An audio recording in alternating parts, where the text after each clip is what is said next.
Nice. And we are live! Nice. And we are live! Nice. And we Alrighty. are live! Nice. Huzzah. And we Alrighty. are... Oh god, there we go. Sorry, Twitch. Did not realize I had Twitch on full volume in my end, so it just kept looping. Oh god. Okay, now I can actually hear everyone, and I can hear myself think. Hi! Sorry we ended Hey up having guys, I got a won at district contest. Unrelatable, but that's for irrelevant, but that's for my soul. Yay! Yeah. Yay! Okay, now to D&D. Hang on, I'm also, No, I'm really excited for you. Yeah. Sorry that we end up having the session A on a different day, and B later than usual, because scheduling for New World's Frontier has been a time. Long story short. Long story short. Mm-hmm.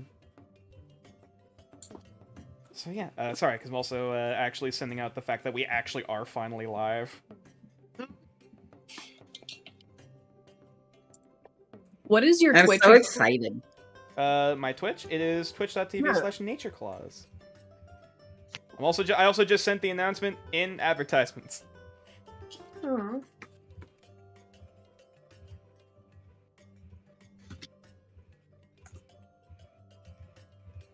There we go. Okay. For Probably some also had the reason, it's addendum. not following you. That's weird. Oh. How fucking dare you? No, I'm kidding. Wow, you're already muted. Good. Yeah. Twitch knows. Yeah. Twitch knows I'm only on It's here. about to say, yeah, that'd be a nightmare. But yeah, so hi. This is, I believe this is the first session of Legends of Nordera stream, at least New World's Frontier, streamed on my channel, finally. Because in the past, this has been streamed on both Ren's and Queen's channel. I know some of the VODs are available somewhere, both on Ren and Queen's YouTube channels if you want to try to trail back to fucking years ago. For when this campaign technically first started. Needless to say, it's been a wild ride. A lot of ups and downs, but nonetheless. Suppose without further ado, especially considering we are a bit late behind schedule, and hopefully we can get in a pretty decently long session. Is everyone finally ready to play some Dungeons and Dragons? Please. Yes! Mm-hmm. Okay, so... Give me a moment. Sorry, I'm also working some stuff and things. Music!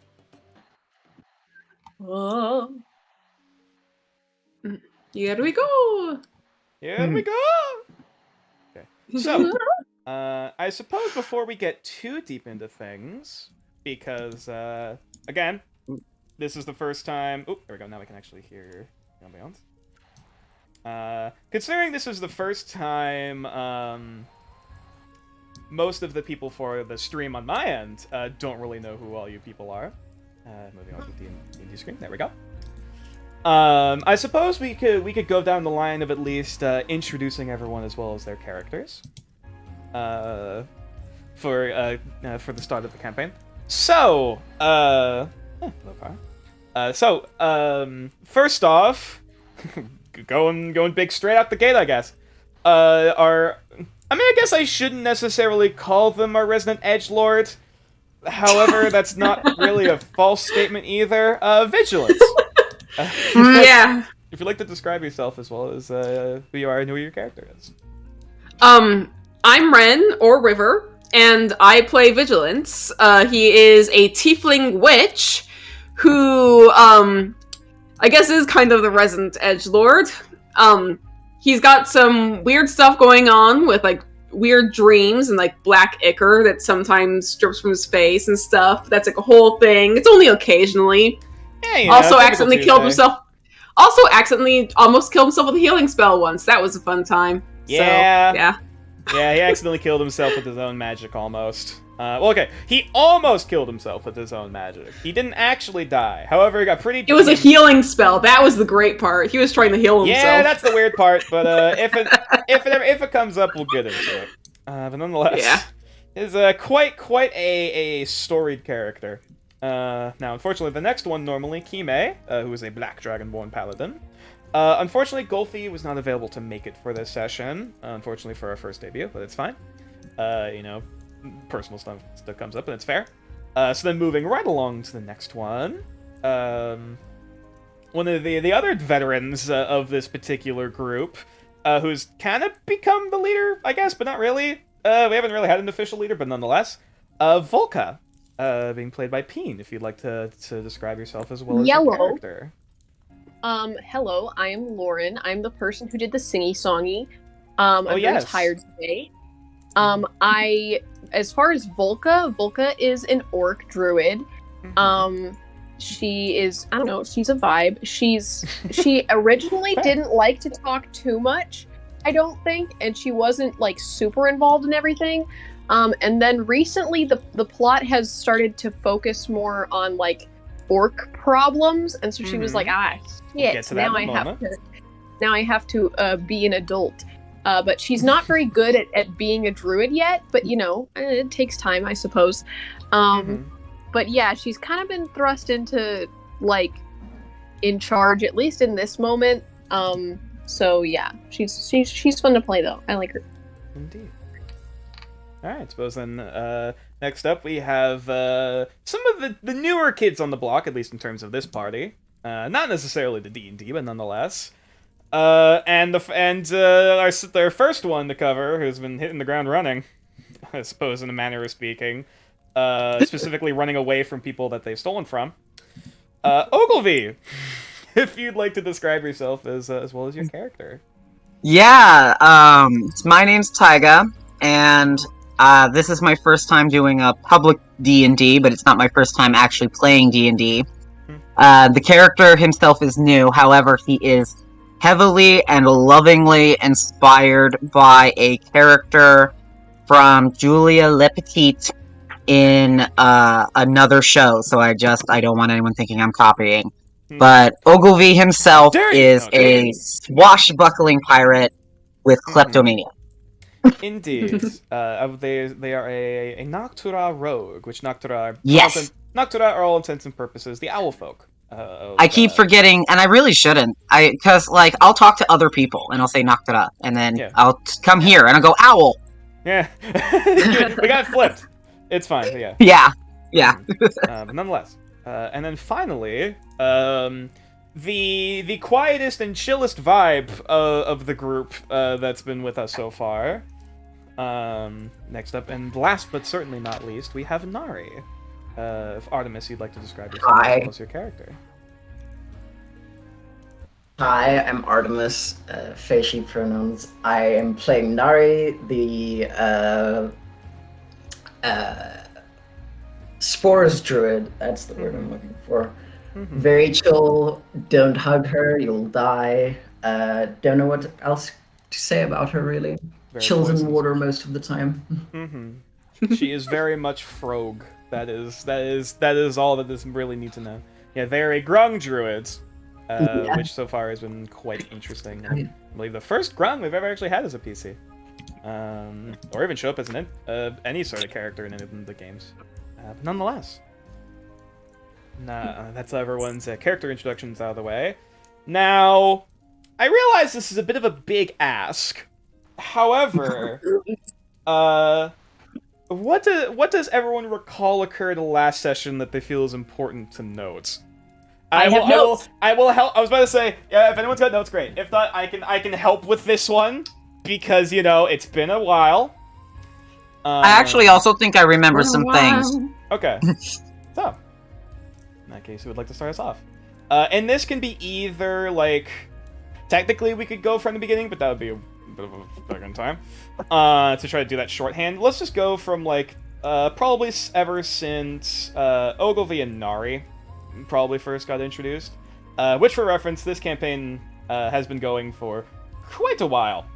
Otherwise, and they've had their own escapades and adventures, but a new stage or a new chapter in this particular campaign's book started with Nari and Ogilvy being now in the picture. So, nonetheless.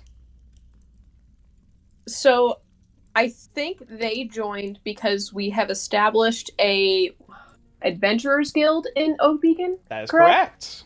correct. And so they were like, "Hey, I need a job, just like the rest of us, except we, Volca and Vigilance, and was it Golfy as well? Golfy who got here, Kime, Kime. Kime, who also got here around the time of when we were building the place. Mhm. Anyway, but yeah, so since they've been here, notes. It's been quite a while, so need to take time to remember, and I need to. Did we hunt the basilisk with them? I don't. I believe that was before Nari no Ogilvy. Okay. I stole that blade from the Sun Elf as soon as I got there. Yes, yes, indeed. You had stolen from a very high-ranking Sun Elf, ex-Sun Elf general.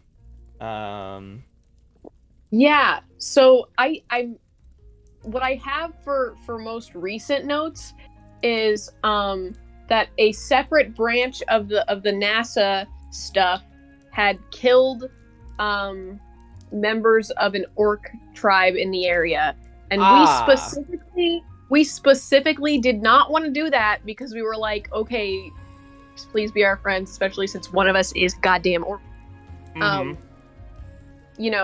So we were kind of like, oh shit, well, anyway, we'll have to deal with that one. Can I cuss? Yes, it's fine. You can cut. You can swear. The stream is flagged as 18+, so stop fucking swearing! No, I'm kidding. No, you're good. I think that's what I have. Has there been anything with the ferryman in that time frame? During that time frame, I don't think so. At least not yet. I don't believe the ferryman has shown up at all since we've arrived. Correct. At least not yet. Yeah. Emphasis on yet. No, I'm kidding. There was, Ogilvy stole some things and then was tricked into giving them back. Mm-hmm. And you guys created a lost and found. And then we needed to come to meet these orcs, and we discovered that these orcs, their leader has a head sick as a whole. Yes. Yes. So there was an orc kid who came in the middle of the night who was like, hey, yo, my dad's kind of crazy, please fix. And so we were like, oh shit, okay, fine. And it wasn't his dad, but he was a kid. He was a kid as part of the tribe. He was a kid. Okay, Yeah. sorry. Yeah, the chieftain does not have any children. Oh, yeah, because that's part of his problem. Is because nobody wants to marry someone whose mom is stuck in his head. And also if he dies, without any kids. Yeah. Eh. Yeah. But yeah, we meet this orc chief, and he's got like a hole in his head. I can also grab what he looks like for the sake of our viewers. Yeah. And apparently when his mom died, I think she cursed him so that when he sees any like elven guy, he that's just like what he in his armor looks immediately like. And like other stuff, but yeah. Yeah, he just like immediately goes after them like without control of himself because like that's the curse. So he's gotten himself into a lot of trouble, and so he was like, you guys, the kid was like, you guys are the Adventurers Guild, you can fix this. And then, now we're roped into it and there's no other choice. But this guy, the chieftain takes us to like his back room essentially, and there's literally just like one of the higher up elf kids, elf men, elf boys. Yes. It basically vibing. in like the storeroom. In this cavern that's part of this village. We can also zoom out to show what the entire village looks like.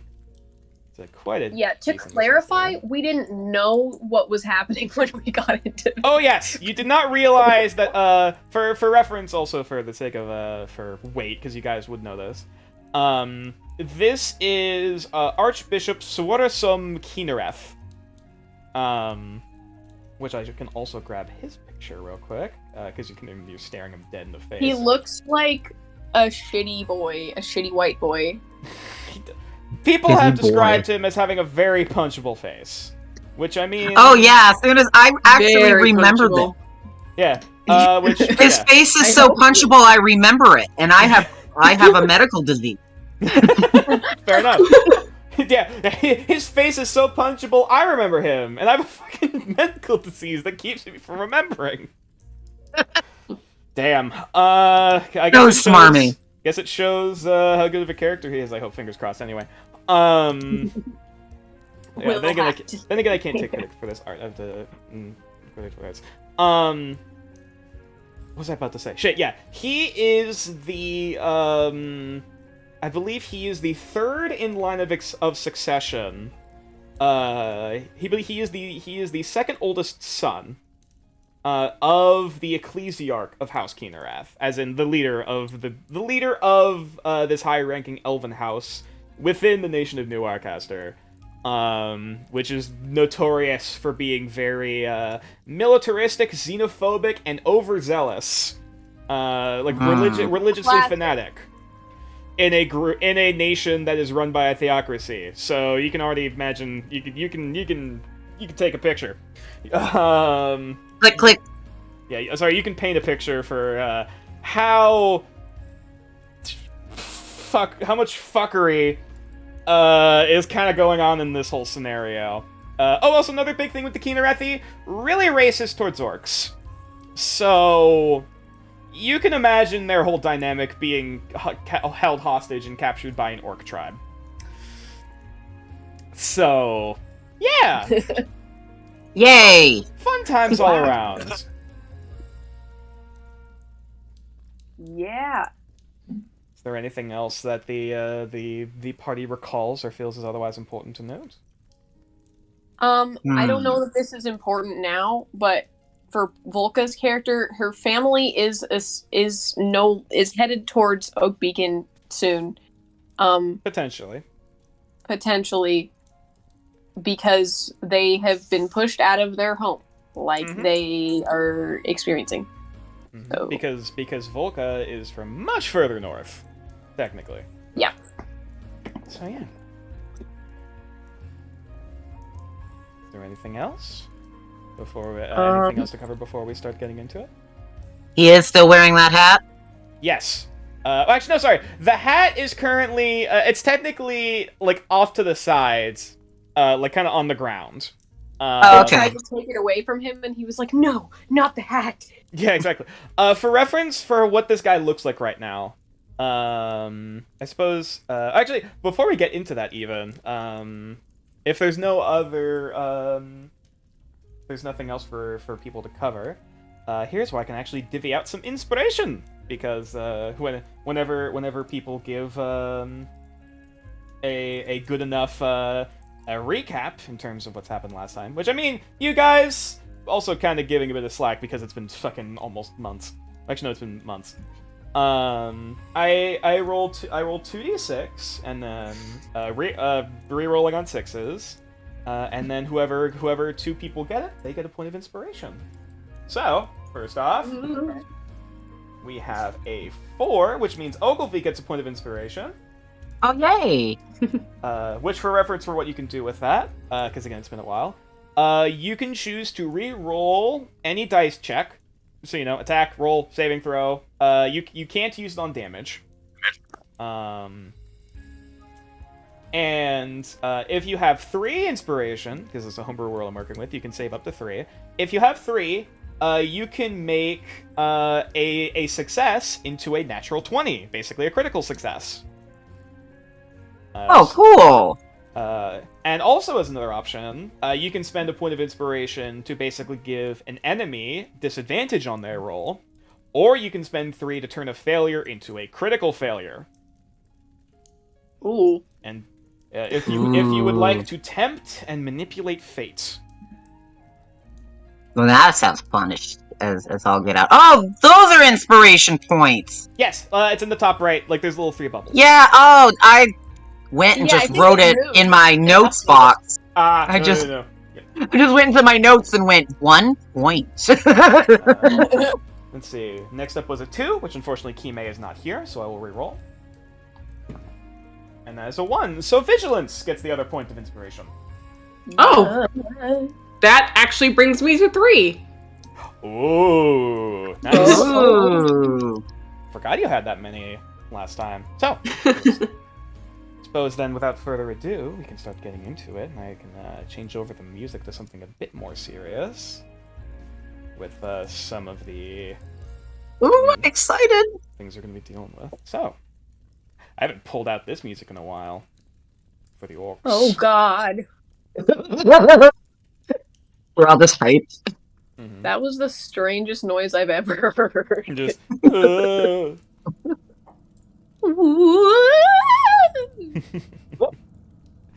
that's the ghost coming out of the chieftain's brain. No.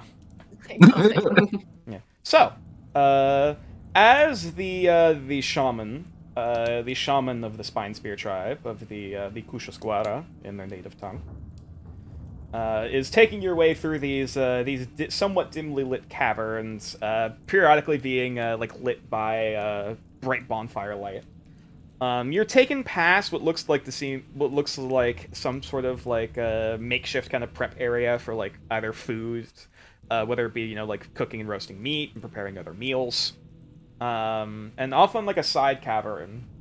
From that, looking in, you can see various pots, crates, wire meshes of wrapped things in cages and all sorts of various things, just filled with a variety of different supplies.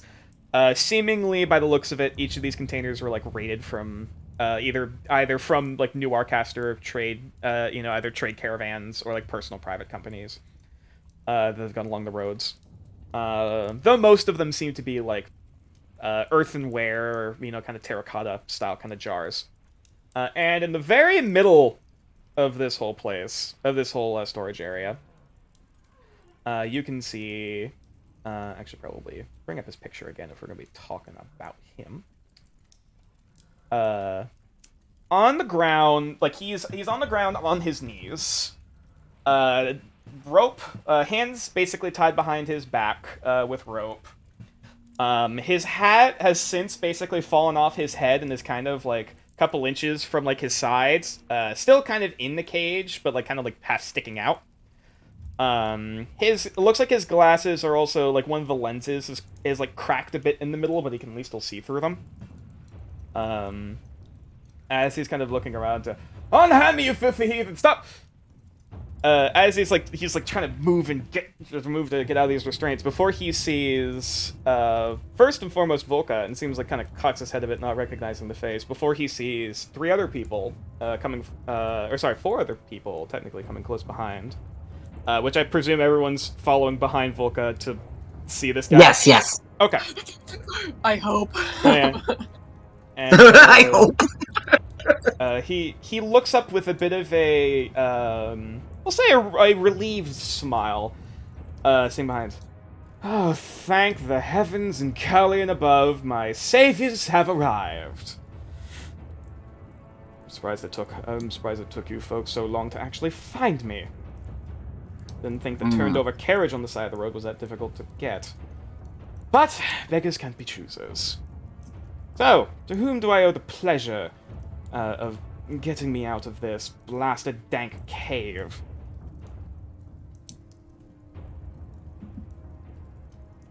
Volka has to take in a deep breath and be like, "Oh fuck, this is not what I wanted or needed today." Excuse me, miss, got your tongue? I'm talking to the adventurers here. If you could get out of the way. Oh, She's Volka's one of us. Oh. Volka's like, "Are you talking to me?" Yeah, after hearing that. Oh. Yeah, no, My I'm apologies, then. part of the group. Yeah, buddy. Bit of a surprise, Thanks. but nonetheless. Then my apologies. Greetings. Greetings. To whom do I owe the pleasure of speaking to them? My name is Volka, and yours? I'm surprised mine does not precede me. I am Archbishop Swarsum Kinerath. Vigilance is rolling his eyes in the background. Did Volka Ogilvy know is just kind of who this was? What was that? Does Volka know beforehand who this was by looking at him? You do immediately recognize the name. Of course, on the Okay, various missing yeah. posters and whatnot about, like, basically about him and, like, the reward for his discovery. Yeah, I think Volka would just kind of Yeah. like chuckle a little Also, bit at this under her- point, the shaman, like, just kind of looking back and forth between you guys is kind of, like, awkwardly sidesteps out of the way and is, like, going back towards, like, tending to the fire and looks like he's prepping some meat for some kind of meal later on today. So, we're supposed to save him? I don't know. I mean, I presume my father has been plastering missing posters all across the damn continent at this point. Well, yeah.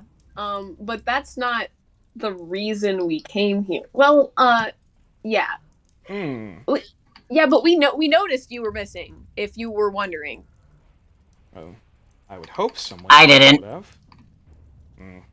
His brow just kind of furrows as he just kind of gives a glance over to Ogilvy, but just kind of pays him no mind. Alright, look. Okay. I presume, judging by this whole body language situation, you are the impromptu leader of this band of adventurers of yours. I suppose, in this context, yes. Splendid. And you're familiar, presumably, with the very high reward that will be for my returnage to my father. Preferably unharmed. Yeah. Yes. I think Volka would look over to Ogilvy and just sort of glance at him for a second and be like, yes. Splendid. I'm very aware. So, I suppose in that Ain't nothing case... about Hartman. if we presume you'd rather skip the pleasantries... There's a very high reward from my return to my father, and I most absolutely can negotiate some form of added additional payment from my personal pocket once I have access to that. Once I have arrived at the Sun Hills. Are we allowed to just take him? I mean, I'm thinking about it. Listen, before we free you, do you even know what's happening? Like, do you know who has you? Well, I was captured by a bunch of a barbaric tribe of orcs, which I am at least almost 75% certain are criminals of the nation of New Arcaster currently, with a bounty upon their heads. At least presuming what I can recall from some of the bounty reports my father and I have sent out and whatnot. I think Volka would. I'm being harbored as a hostage amongst criminals of New Arcaster. Okay. Well, that is partially true, but not completely. Well, then I think enlighten me, please. Volka would look at the group and be like, "Should we tell this guy about the curse, or is that like too personal of information to tell?" Do you think he'd really fucking care? I don't know. Like, I don't think he'd care, but I also think that diplomacy could be reached instead of, because if we let this guy go, if we get this guy, if we save him in quotes, he could just send people out to kill the whole tribe of orcs, right? And like, we don't want that. Do we? No, we don't. I presume you're saying this out of earshot of Sorsum. Okay. Yeah. Yeah, you just kind of like move a bit like further away, like excuse us for a moment. And you just kind of move out the way further down the camera. So I feel like we should reach an agreement here, but I'm unclear how to go about this.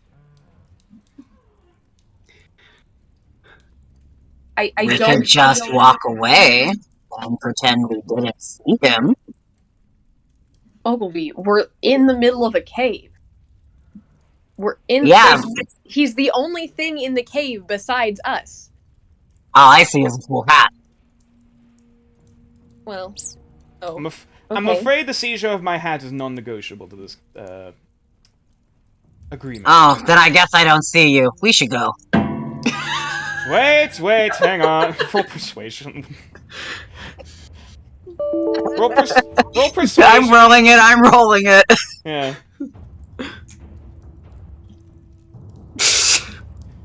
Hold on.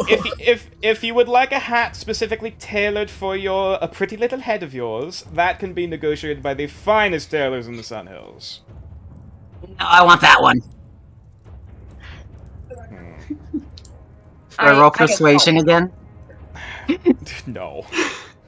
Nonetheless, I don't believe it is your decision to be whether or not it is to be release me from this dank prison. I believe it is this other fine woman that I am to be speaking to about this agreement. I'll be to the DM. I'm scared about where to go about this. Okay. All right. I'll just say for recapping everything you know so far, because it's been a while. Yes. You knew about the missing persons report. Yes. For the Archbishop, which going off of that, if I can find the paper, notice board, rescue. Basically, the current reward for his discovery and return to the Sun Hills, his safe return to the Sun Hills, it is 4,500 gold and a Sunblade blessed by Ecclesiarch Vokrith II himself, basically his father and the leader of House Kinnereth. So there's that side of things. It was originally one of the people that you saved, who is a Ravenwolf human by the name of... Fuck. That was not his name. Naked Batman. That is the title that the players have called him, yes. Because unfortunately when they found him, he was shifted into his monster's form and did not have any clothes. It was Venor Mantrith. And I believe originally was Rosia, who unfortunately is not a part of this party anymore, who paid him basically to see if he could find any information on the missing Archbishop. He found the turned over carriage and was basically ambushed by orcs. He defended himself, and basically hearing about the bounty on Spinespear orc heads, he took the heads back with him and told you guys, and you begrudgingly paid him for that contract out of the Adventurers Guild funds. Went out to the tribe. Basically, you got word from the kid, about this whole situation. I believe it was Target, who was like, hey, basically the chieftain is sick and we need help. The shamans aren't able to help him, or at least what they're doing isn't working. So you basically followed him back to the tribe, speak to the chieftain Ukedam. He has the soul of his mom in his brain, possessing him periodically to kill any Kinnarethi at the mere sight of them, because she was burned at the stake. By the Kinnarethi, specifically.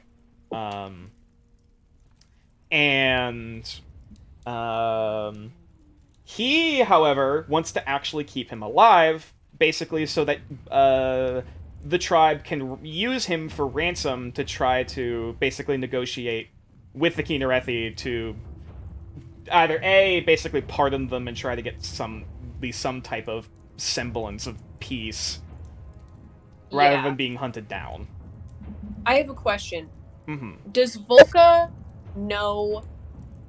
My concern to the party is that if we use this guy, if we side with the orcs and we use this guy as ransom, they'll just kill the orcs and take the guy, because they already have a lot of power over the land, you know? The Kinnarethi do have very heavy ties with the military, so that is a possibility. Yeah. So that's a possibility. Does Volka know that's a possibility?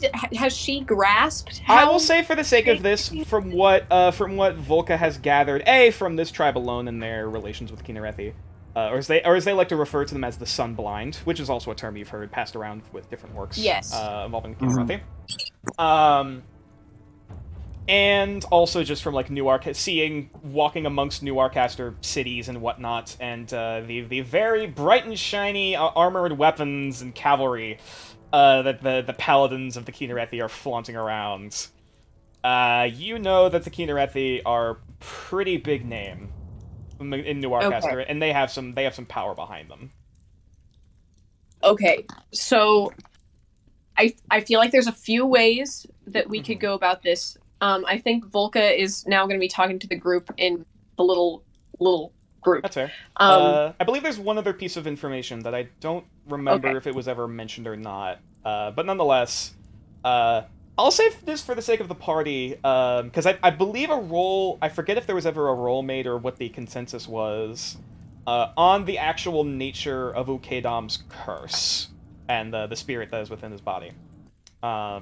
In that case, that would probably consist of a religion check. And everyone can do this, by the way. Okay. Alright. Because I honestly don't remember if this information was mentioned or not, but yeah. Same. Ogilvy, that's actually surprisingly good for him. And Vigilance also you would know because, curse removal and exorcism. So, it's a fairly safe bet, and Ogilvy, you've heard stories about, ghost stories, specifically. Yeah. About these particular beings. It's a pretty safe bet that whatever is in Ukedam's head, whatever Ukedam's mother, who is Shigera, which I will also grab her name, Shigera, it is a safe bet that Shigera at this point has become a night wraith. Ooh. Which Ren, you'd be familiar, and also Ogilvy probably heard their stories, that noon wraiths come about typically from either very traumatic deaths, deaths that usually have a very heavy associations with grief or betrayal or something else along those. They're very emotionally driven. And in the case of this, it's presuming basically, due to her death being a serious act of betrayal, considering agreements that the Spinespear had with the Kinrathi in the past that are blatantly, discarded. Mm-hmm. However, Vigilance, from what little you've talked with Fenris and also skimming through some of the books, either at the library or from what Fenris's personal stock, that the main, there's a few ways of dealing with basically doing an exorcism. And now, usually with how an exorcism goes, is that you would need to first get the spirit to basically, for all intents and purposes, haunt an area. Typically they haunt a particular area, meaning that they are, for all intents and purposes, invisible and not targetable. However, they still are able to influence things within a certain region. And for all intents and purposes, this is an aura around Ukedam. However, the first step in dealing with that would be physically getting the ghost to physically manifest, which that could be done for a variety of ways. Basically, so that the ghost is actually taking a physical form and you can actually target it for shit. From there, oh yes. I was gonna say, do Sun Elves happen to be good at doing that? They have a lot of clerics and a lot of paladins, so Technically, this guy's an archbishop. I will say for this, Sorosum is indeed a cleric. Are you guys getting what I'm getting here? Which is that if we want to perform a trade, we should perform a trade. Okay? All right. We give them back their cleric if they heal the orc of his curse. Okay. And then there's another piece of information involving that, specifically treating a noon wraith, treating Shigera. Once the spirit has been effectively manifested, and physically appearing within the space, there are two main methods of dealing with it. One, basically quote-unquote killing it in standard way, basically going through combat. Or B, getting the other method specifically for Noon Wraiths is getting the betrayer or whoever basically helps to cause their death to truly mourn for them, preferably upon their grave. Well, that's not going to happen. So that would be getting a very specific elven Kynareth person to mourn over the death. So basically, the first step would be A, figuring out who killed her, which at this rate, history check? Actually, no, this wouldn't be history, this would be more investigation, sort of putting context clues together, and like what has been mentioned so far. Alright, who rolls that? Anyone can do this. Um, The 7. 19. Ooh, that's pretty good. Also kind of fitting for Volka. After hearing the story of what Ukedam said. From what you can tell, and also just kind of putting stuff together, presumably the execution of Ukedam's mother, the paperwork for that probably passed by Sorosum's desk. So technically, basically, depending on how you want to say it, he would have been the one to sign the paperwork to have her be executed. Sorosum? Yes. Who is he? this guy. This guy. This guy? This I'm guy. so bad with names. It's Yeah, you're right fine. there in Yeah, front of yeah, me. Sorosum's a very weird name. Hey, Because elves are so whack. so we may actually just have the guy here. What? Okay. Technically speaking, and this is a fucking long shot, if you can basically somehow get the Archbishop to mourn the death of Ukedam's mother, that might be able to put the spirit at peace. I don't think that's going to happen.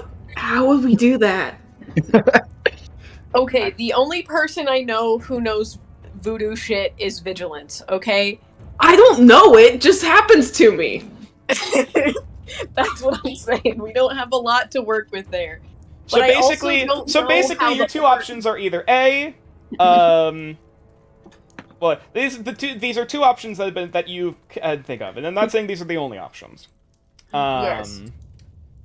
In terms of treating Shigera, would be either A, basically sitting down and interrogating this guy and basically trying to get him to see a reason to mourn Ukedam's mom, or trying to fight Shigera in combat and killing her. Do we know how strong she is? Good question. Will we only know when or if we engage in combat with her? At this rate, I mean, you do know that Noon Wraiths can be pretty powerful opponents, from what stories you've heard, in terms of that also being very easily able to kill other people. Because there have been stories about basically, tormented lovers, Noon Wraiths and whatnot, slaughtering whoever, was in charge of their death, or, and along with then going on to slaughtering a bunch of other people in the nearby area. They can be very aggressive and bloodthirsty.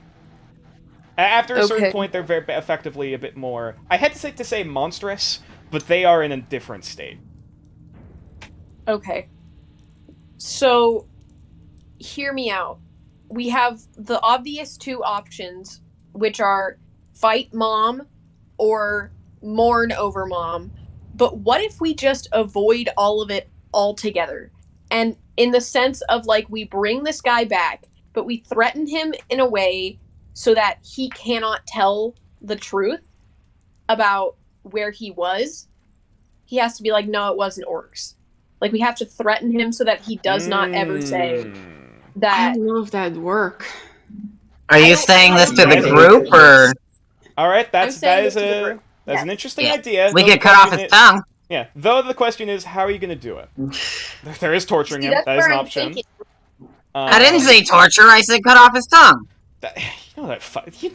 Whatever. Wait, he's still alive, so maybe.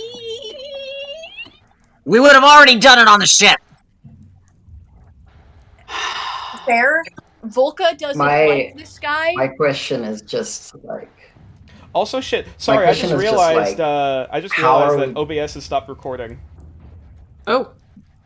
We're still streaming. However, at this point, I think the stream's kind of cut up in 2 parts. Hang on. You guys can keep planning and talking. It's fine. I can figure out some shit on my end. I'm gonna have to delete some files. What are you saying, Nari? What were you saying? Me? So my question is just like, how are we gonna make this high-ranking this like fucking archbishop not tell how are we gonna make them feel threatened enough to not tell them tell everyone else what happened? You know, I just don't feel like that. That feels like on the same level of possibility of having them mourn the mother. You know.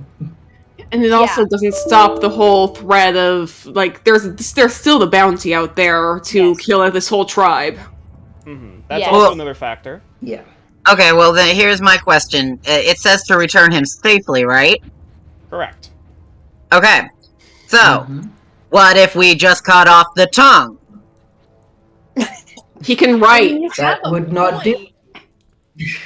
You cut off the fingers He too. is I don't think they would consider that being returned safely. He's But alive. If you cut off all his means of communication, then he can never say what happened, and we can no. But then we'd have to blame it on the orcs. That is I'm sure they'd find some idea, form of however- magic. That's an interesting idea. However, remember they have access to high-level magic. Yeah, I was saying. Mm. At the very least, his family does. This is the Kinarathi. They're Hope they sure can to have out. ways to like fix all of that. Oh. So I feel like emotionally, Volca wants to try, especially Volca wants to try and get this elf bitch to mourn over Orc Mama because it pisses her off. Okay, Mm-hmm. she doesn't see why it's Very good. difficult for him to understand that. So Volca wholeheartedly would want for him to feel pain about her death and understand what he did. Right? Okay. But Makes sense. I don't know. I feel like that's the harder of the 2 options that we've now come down to. We could interrogate him. We could interrogate him. Hmm. Um, He I'm is still there. trying to- He's still there to ask it's questions worth a if shot, you so you wish. know. Like, Like I said, you guys have freedom of the map. You Yeah. guys can go around trying to ask people, do whatever thing you want to do or whatever information you want to get. At least try I to think get. Volca would come up to him like really close up to his face and ask him, why do you think you're here? Like, why do you think you're in trouble with this band of orcs? Well, where shall we start? Also, I feel like I should also ask. Are you part of this tribe? I presume you're not, though I figured I should probably ask about this as well. I don't recognize all of the No. faces here. Okay. Good to know. Not. Alright. Alright, then I can speak a bit more openly. Well, considering these folks are criminals of New Arcaster, and also likely in league with various of the other criminal and bandit organizations, with what they have at their repertoire, there's a few ways of going. Killing me publicly to send a message, ransoming me for whatever they so wish, sacrificing me to whatever dark god they might worship, I don't know. There's a few options, presumably we could go down. I'd prefer, if there were any of those, preferably none of them, though obviously leaving this place alive probably lean down more the ransom side of things, unless they go to try to cut my tongue before I leave, which would not be preferable. Though in the grand scheme of things, it's only a minor setback. Tongues are not needed to speak the word of Callium.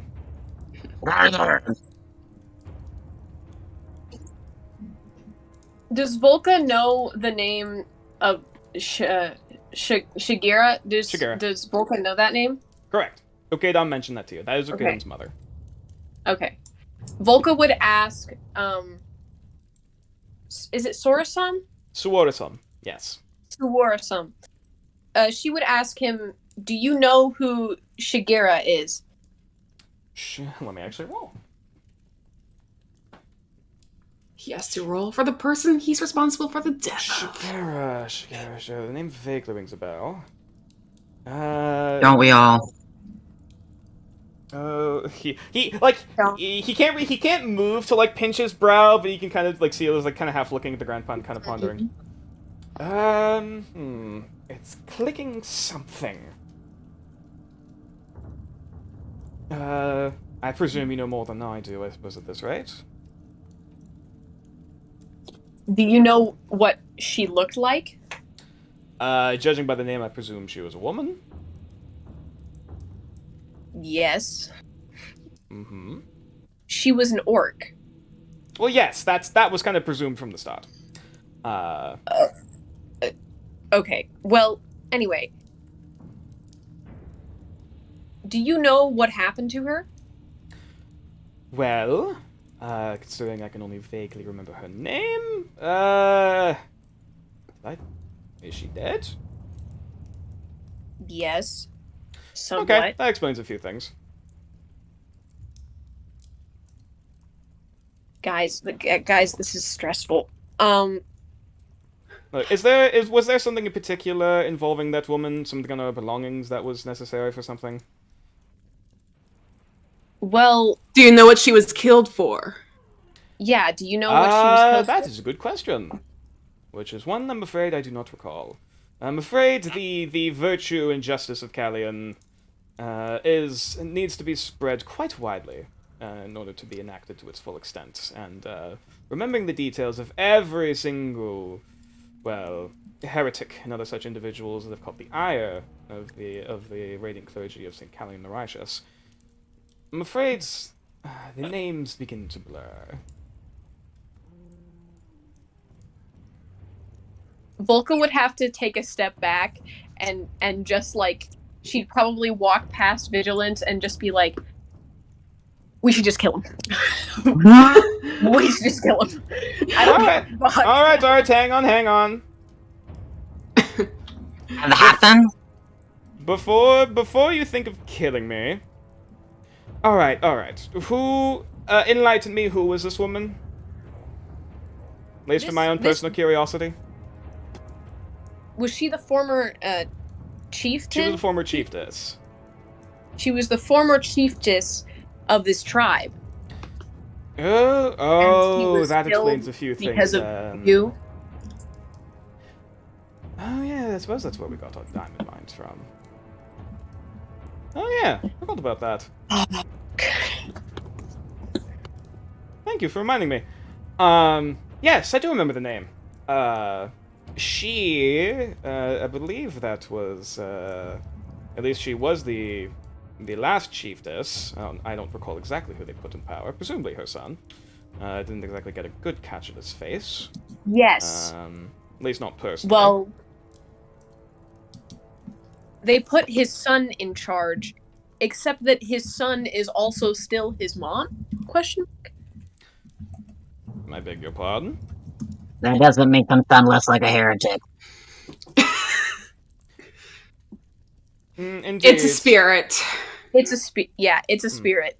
She cursed him so that every time she sees one of you, he sees one of you, sorry. He is cursed to attack you without a single second of thought. And guess Until whose you fault die. that is? And yet he hasn't killed me yet. Which is somewhat surprising. question for the DM. Oh, I'm so bad at names. Okay, Dom.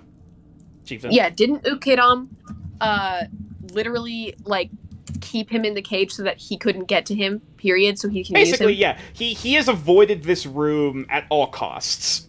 Basically. So that he does not even have the urge to... so that he doesn't even get in his peripheral. Even to, like, gas any inkling of going to kill him.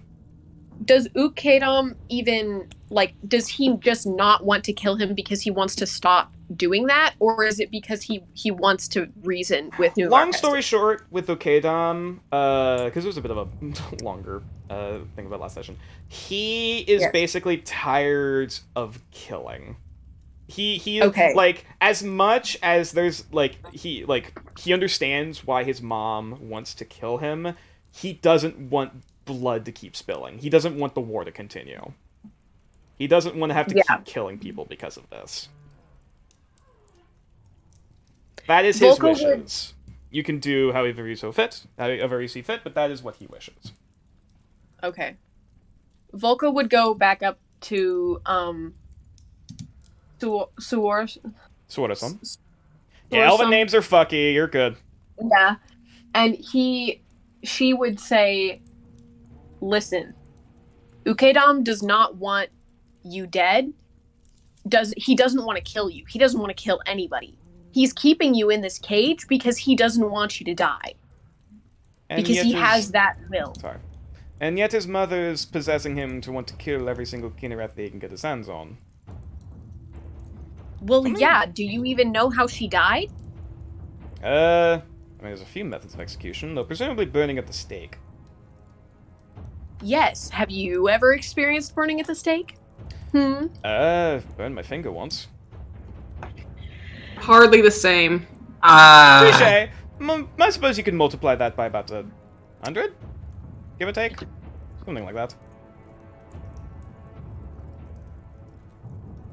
Alright. So, Volka needs to talk with the group. What do you guys think we should I'll say for the sake of this, as you're talking to this individual, roll an insight check. Insight. Can all of us, or? 8. Good thing he rolled low. Oh, okay. The vibe that you're kind of getting with him right now, at the very least, is that as much as he's keeping a pretty decent and charismatic, suave poker face, you can tell you could see the sweat on his brow, and his hands even behind his back are kind of shaking a bit. He seems nervous. Does he seem, like, scared, or does he seem, like, emotional about it? More at the mention, basically, of the whole situation with, basically, the possessive spirit wanting to kill him. That's where he started to get a bit nervous. Plus, you can also kind of tell, like, it's a pretty safe bet that he was in a very different emotional state before you guys walked in. Considering he was, all the shit going on, and him being kidnapped and left in a cage for however fucking long. He is of course afraid to some degree, though there was a bit of doubt in his eye, and that's as much as I can really say. Like, initially there was doubt. Now it's kind of gone up to confidence, like, oh, people are here to save me. But then at the mention of all the different things of not necessarily being saved and about, Ukedam's mom, Shigera, that's when it's starting to go down a little bit into fear. And, like, kind of realizing the shit he's in. How do the rest of you guys think that we should go about this? Because I think Volka personally wants to know more about why And Shigeru was I will also say, I guess, for the sake of this above game, he was in a bit of a weakened emotional state after presumably also being starved and refusing food for however many days. Yeah, I could scare him into talking. I got a spell for it if just plain old intimidation doesn't work. So yeah, we could hit him where it hurts. But my question is, I don't if think we he- can scare someone into mourning. Not necessarily into True. mourning, but into listening. I mean, It's a people do start. it with exorcisms, so You could can certainly try. We could steal the hat. We could steal the hat. No, I'm no, thinking don't about steal the just hat. giving it to Ogilvy at Nope, this don't. point. Don't steal the hat. That was my father's. My father bought me that. See? All right, Volka. He cares about the hat. Is gonna pick up the hat and immediately give it to Ogilvy. No, don't. Okay, all right. That cost at least like 12 platinum.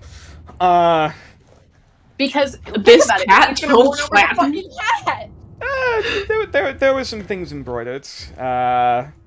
Also some imported silk. Yeah.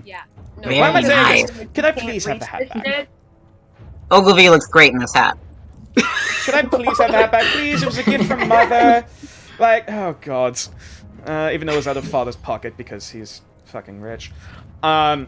He's a Yes. sugar daddy? Question mark. What the hell is that? Is that a human term? Is that a human phrase? What is that? What in the nine hells is that? But anyway, point to that. What? Okay.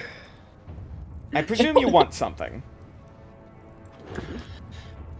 Fuck. God, this guy's brainless. This guy's brainless. Yeah.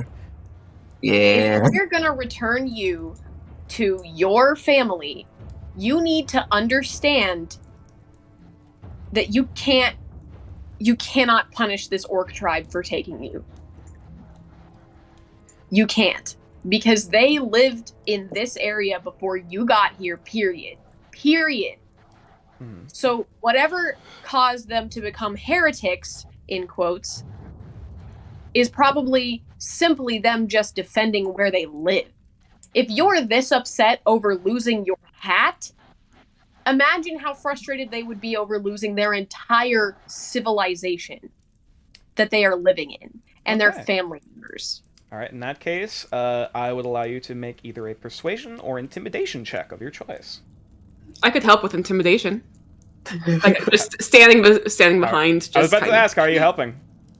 Like I was kind of like stand behind, maybe like light my hand on fire. Just I don't know. Okay, Sure. both Yeah, of in that them, case, yeah, both of using them your are magic awful. basically to accentuate things behind the scenes for potential Yeah. murder. Okay. All right. In that case, roll with it. Intimidation. Yeah, if you want to do intimidation, roll with advantage. Good thing it's with advantage because that's a soft 20. This smile, like the kind of faint smile on his face, is slowly starting to fade as he's looking a little nervous. But my father knows where I am. He can find me. We have clerics to find where my person is. Right? Eventually he'll save me. I wonder why no one showed up yet. Then There was no you've way. been in the missing great- for a while.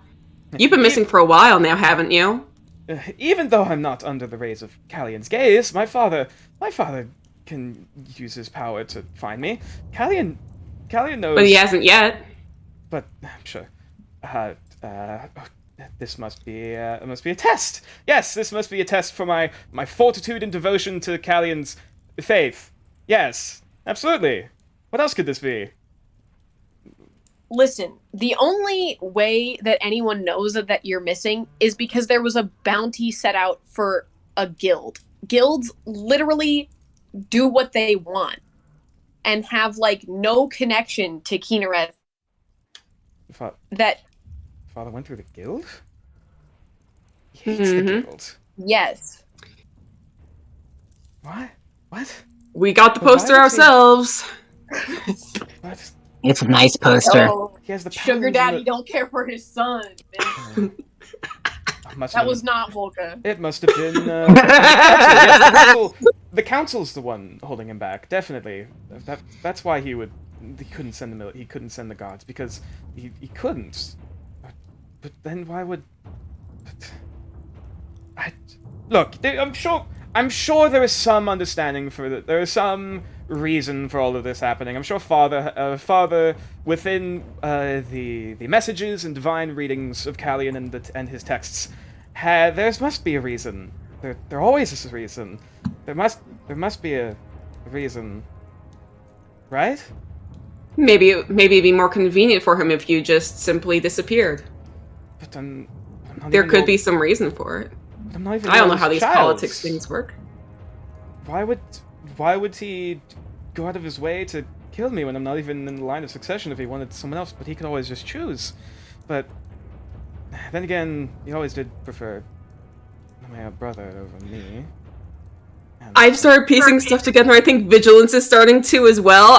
Probably just conspiracy theory brain going, but like, Yeah. Sure. like I'm starting to think. He still cares about me. He wouldn't think of me as so insignificant that he wouldn't choose my older brother over me, over his life.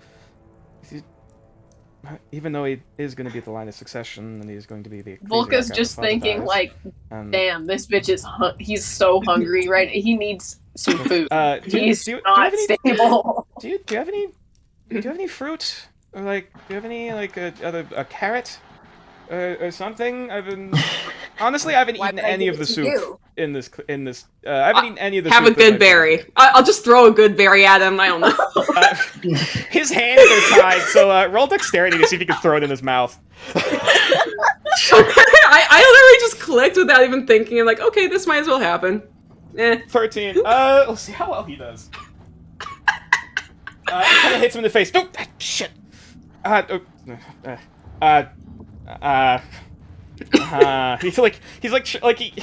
You can realize like as if he'd like go over to like basically try to lean over to grab it, he's to kind of like fall over. Like could one of you get that? I think Nutty's gonna walk I up. love when elf boys and- struggle. But God. all right, if Nutty's someone gonna could pick up hand the feed me that good berry berry, and I feed it to promise him. you that there is Okay. there is a nice gilded necklace back at home. I'd be more than willing to send you away. Sorry, is someone actually picking up? Sorry, I got caught up because he's in his own fucking world right Yeah, now. well, Nari. while he's speaking, Nutty will walk over and just pick a good berry up, lean over to this elf, feed it to him, but say, I don't really care for whatever reward you would want to give me, but I would like you to consider that all those people you are talking about right now, that you care about so much, that might care about you, think about how you would feel if someone from far away would come and murder them senselessly. Just think about that for 1 second, maybe. In that case, roll me a And persuasion. then you can perhaps understand what is going on here. In that case, So I would... I have a request for this check. absolutely. Can I do it with insight? I will say you can do an insight check to try to get his mental status right now. However, this would still be a persuasion check. Now, I should also add another thing. Cool, I Is, have a is minus Nari one. currently wearing gloves? No. But Oh boy.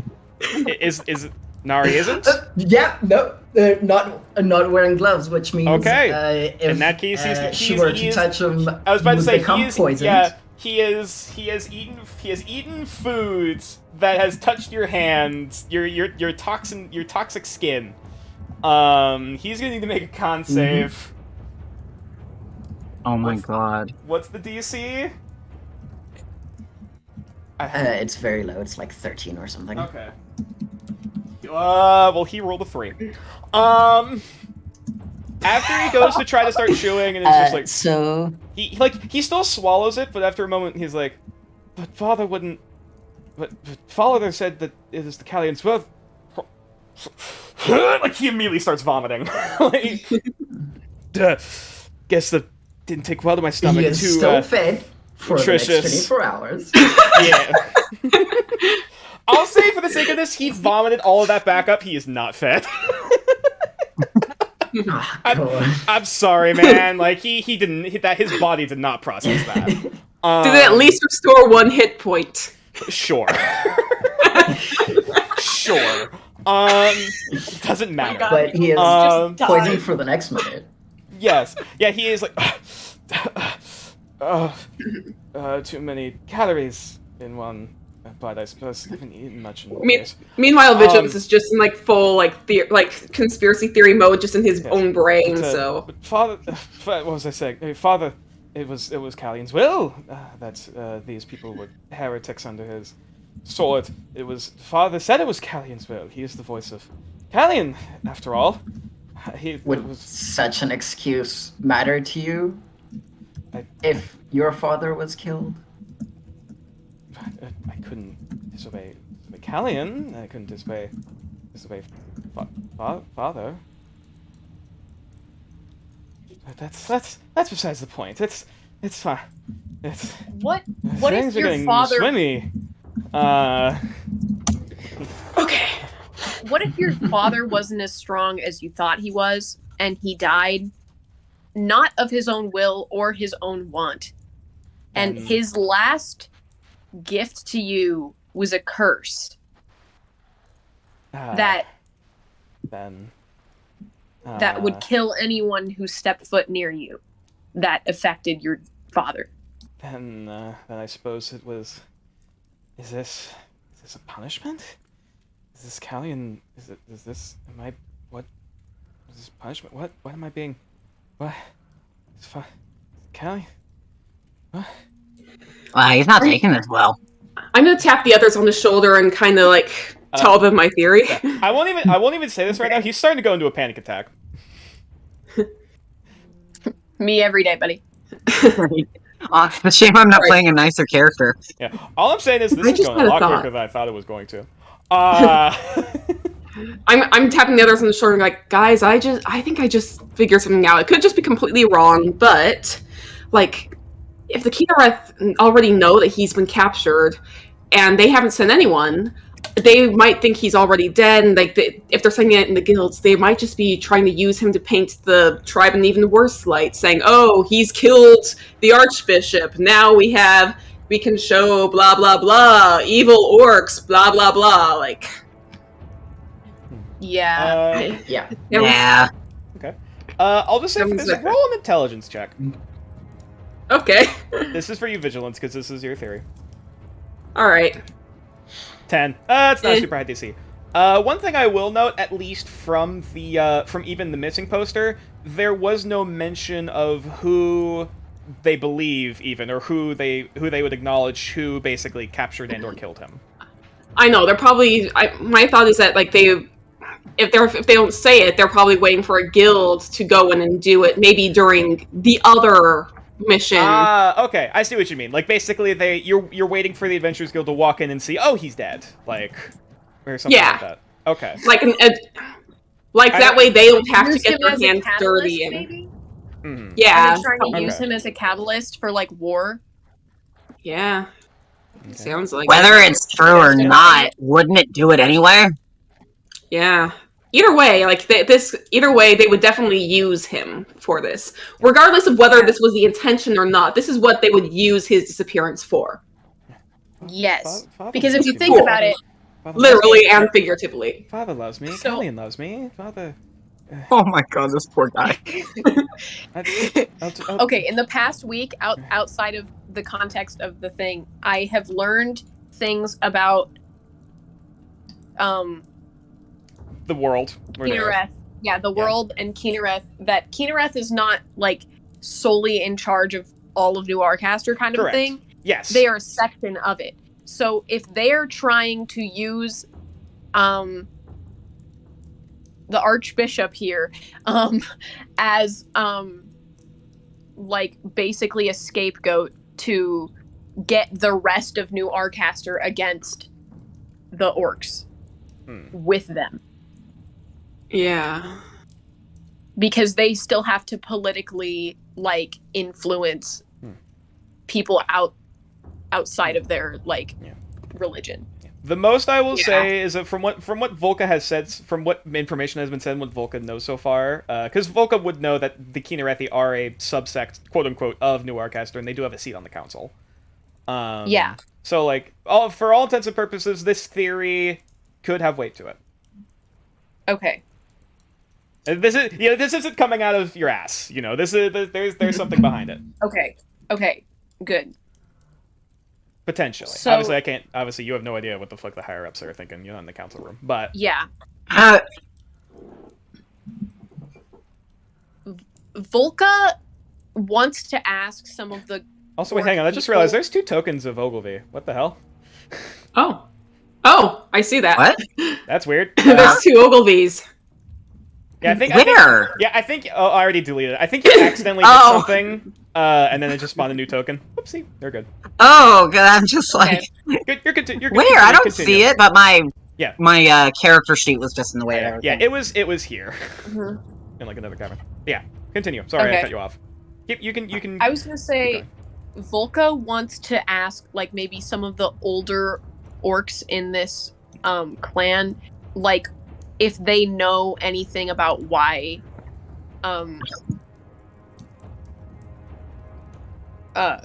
Shigura, Mhm. right? Yes, Shigeru. Why Shigura was killed. Like, if it was just because, like, Keenereth wants to take over more land, or if it was, like, they actually had, like, a fallout, like a disagreement. Okay.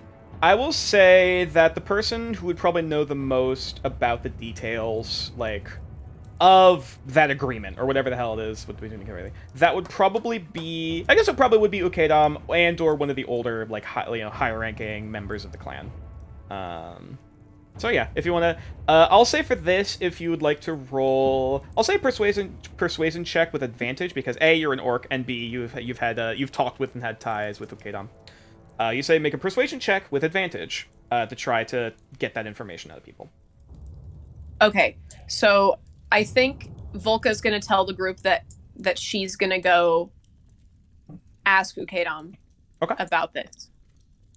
All right, and I'll just say for the sake of brevity, you go back basically over to where he's sitting in his quote-unquote throne room, and you can see he's kind of like curled over in his chair and like seems to be kind of like staring into space, like just kind of looking down at the table. Volko would kind of like hesitantly approach him, but still like try to stand tall. By the way, is anyone following or no? Do you want me to follow? I'll follow. I'm fine with whatever, because if this needs to be, you know, like orc to orc shit, like, I get it. Ogilvy wouldn't initially follow, just... Okay.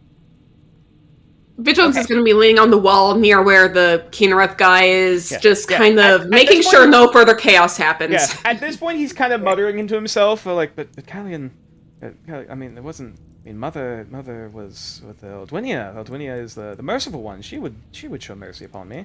She was...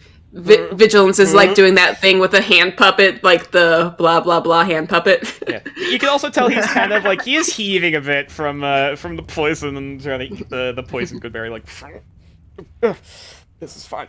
Yeah. Meanwhile, going over to. It only lasts a minute. It's fine. So, Volka, you walk up to Ukedam while he's sitting in his throne. Volka would ask him, do you know why your mother was killed? And I'll say for this, roll a persuasion check with advantage. Okay.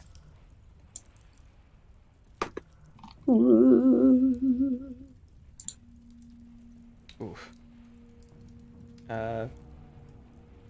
You can kind of see, damn. like, as he's, you can see he starts talking, like, he's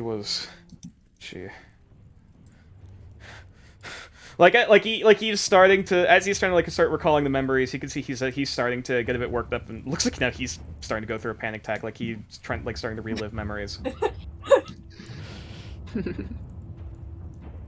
And this is all. I won't even have you roll for this. This seems more like PTSD kicking in.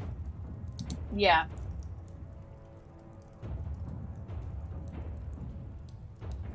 Volka would just sort of like, I don't know if she would approach him, but she would like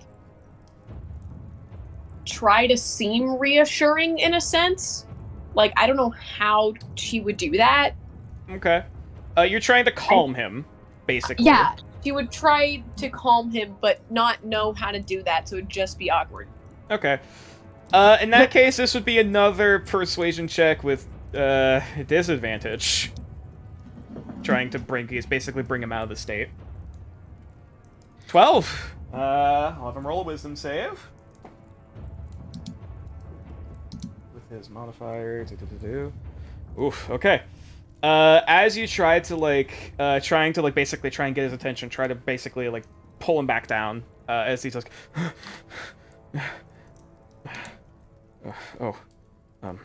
you're still here. At this rate, he just kind of, not even kind of thinking about it, he takes off the helmet again and seems to be just kind of, grasping at his, the side of his face where the magically burned, handprint, is kind of, just kind of touching at that and just kind of looking down at the table.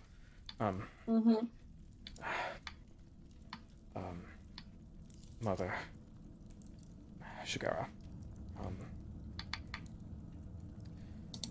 she spoke with the Kinarethi, the Sunblind.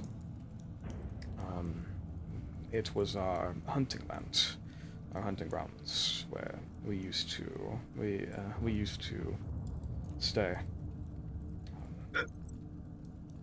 And the Sunblind, the Sun Elves, came to my mother and basically asked to form a alliance, I suppose the word would be, to jointly own the land. We could still hunt, but they would be searching for something while within our land, and they would not harm us, but they would not, but we would guide them. And my mother agreed. That is when they found the diamonds. Or they knew that they had the diamonds. I do not know what tricks the Sunblind use. Then, after they had found what they want, then they had captured Mother and tried her for treason, lying to them, which she did not do. And I followed, hiding, back to the Sun Hills, and I watched my mom burn. That is when they found me, after I heard screams, and I came out of shock. They saw me. I managed to get away, but they left a mark on my face.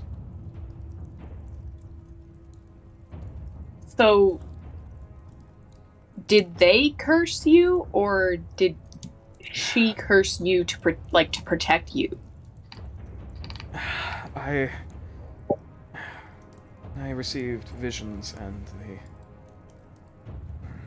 control of Mother nights after her death. I do not know why. All I feel is anger and burning, and I don't know. He's just, at this point, he just kind of has his head in his hands. Yeah. Volka would not try to comfort him because she's clearly not great at it. Yeah. At this point, you this man is usually towering. He is 7 foot, 7'5". He is crumpled up basically into a ball. His feet are tucked in, just kind of in the seat. Yeah. He's just kind of For context from the DM, just so was he? Do we know for sure that he was cursed from his mom? Or he has received visions and he has felt the presence of his mother. Okay. That is what he has said. That is what he believes. Okay. Is it also possible that this was forced onto him from the this was forced onto him from the Kynareth? From what you could gather from the 19, and the other checks from earlier, basically about his curse and the Noonwraith. Not Noonwraith, Nightwraith. Noonwraith's a different thing. It's not confusing. Based on this whole description, normally Shigera, after her death, would probably be becoming a revenant you know, vengeful undead spirit possessing her body to go on a vengeance murder spree. Yeah. However, she had no body to go back to because, you know, it was burned to death. You know, it was just basically Yeah. turned to ash. She was cremated in a very violent way. So, it's a pretty safe bet that rather than becoming a revenant, she became a vengeful spirit, in this case a night wraith, to then possess the other person who has been quote unquote traumatized by the Kinarethe. Even though he does not seem to share the same sentiments. That's what you can gather based off of all these context clues. Like what Ukedam has said, what you've heard about night raids, etc., etc., etc. Okay. I think Volka would probably be like, in some way reassuring, say, okay, I'm gonna leave now, back to my friends. Yes. Leave me be. And he just doesn't say. He doesn't say another word. Yeah. Okay. Volka would kind of pick up on that. Meanwhile, back with the other crew. Were you guys doing anything while waiting for Volka to come back? As he's just at this point, Sorsum just kind of rambling off. I'm trying to ignore him while I play with my new hat. Unfortunately, the cave walls echo a little bit, so it's a bit hard to get it fully out of your ears. But like, you know, you can. Oh yeah, no, it's totally all crushed up in my face, but Every so often, Vigilance like flicks another good berry in his direction from however many he had summoned. Oh my god. Did you summon? Vigilance is an asshole. It just said up to 10 berries. Did you summon 10? Sure. All right. I don't know. Are you basically just kind of flicking them, seeing if he actually catches it, or are you just kind of doing it in his general direction? More in his general direction. It's kind of just in his general direction, like just kind of trying to bounce it off of his head again, kind of. Oh, all right. In that case, roll me another dex check. You do manage to just kind of bounce it off his head. He does not notice. At this point, he is like he doesn't even acknowledge it. He's just kind of like he is. I mean, looking at him, he is full on like he's having a panic attack. He is, you know, he's hyperventilating. He is, you know, like kind of just beside himself and is just kind of like just kind of like his eyes are just kind of darting around the room and just kind of like looking at himself. Like, guys, think I should do anything about that freaking out of his, or? But Adwinia was my. We don't need to. My mother was. I mean, you could shut him up. Not bothering me, is it bothering you? But Aldwinia is the merciful one. She wouldn't. Eh. She does mercy on her followers. She wouldn't allow this punishment to happen. He just keeps going. He just keeps going like this. Like. I love this ambient white noise. Yeah, like. He is starting to break. That's as much as you could. You do not. It is actually sad. It is. Yeah. It is. Yeah. Daddy didn't love you enough.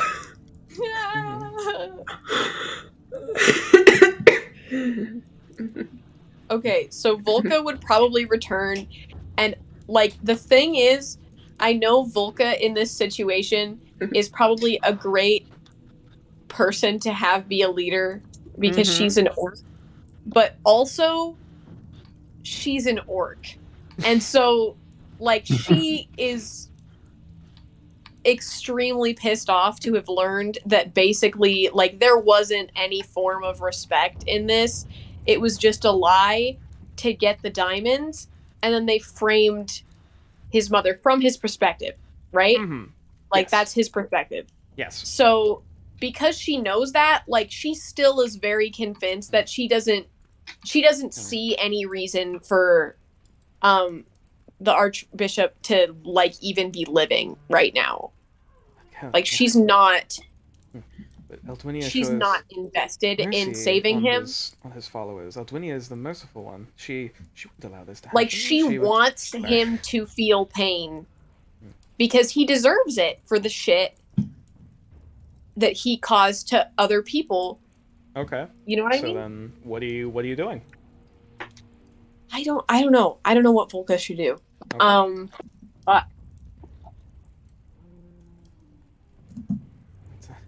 Okay. She's merciful to her followers, then she wouldn't.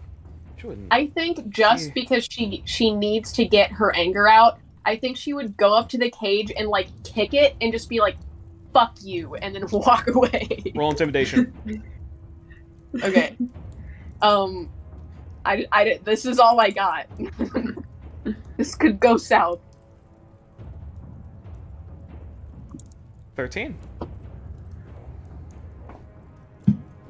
He like after there's a sudden jolt, like the clang of metal against your your boot. After someone was just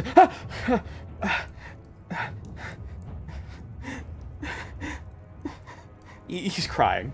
He is like at this point he is like curled up, like kind of like in the fetal position as best he can. Like he's arms are still tied behind his back, but he's still just like, please, don't hurt me.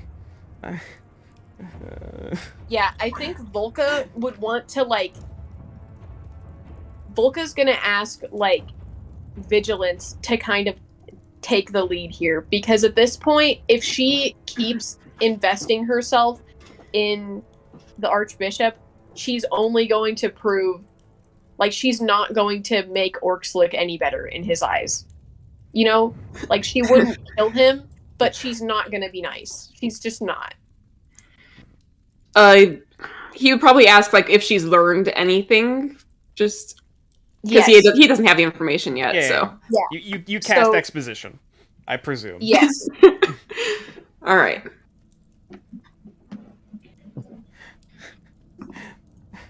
So Vigilance is gonna go up and like I hate confrontation, but kind of kneel like right by his cage.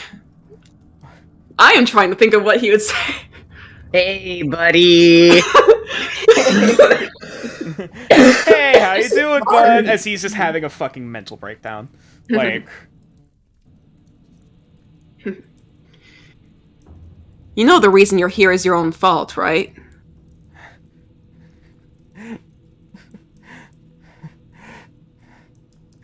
I mean, framing the chiefess of an orc tribe to, like, just to get your hands on diamonds? Like, what the hell kind of person would do that, huh?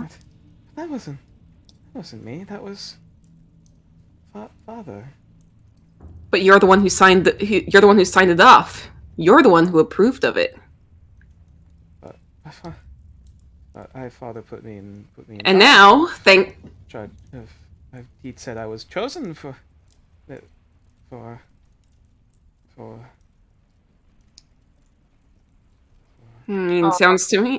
Sounds to me like you're just an easy scapegoat. He put you in this position. Now look. Roll a persuasion check. 15. Does father not love me?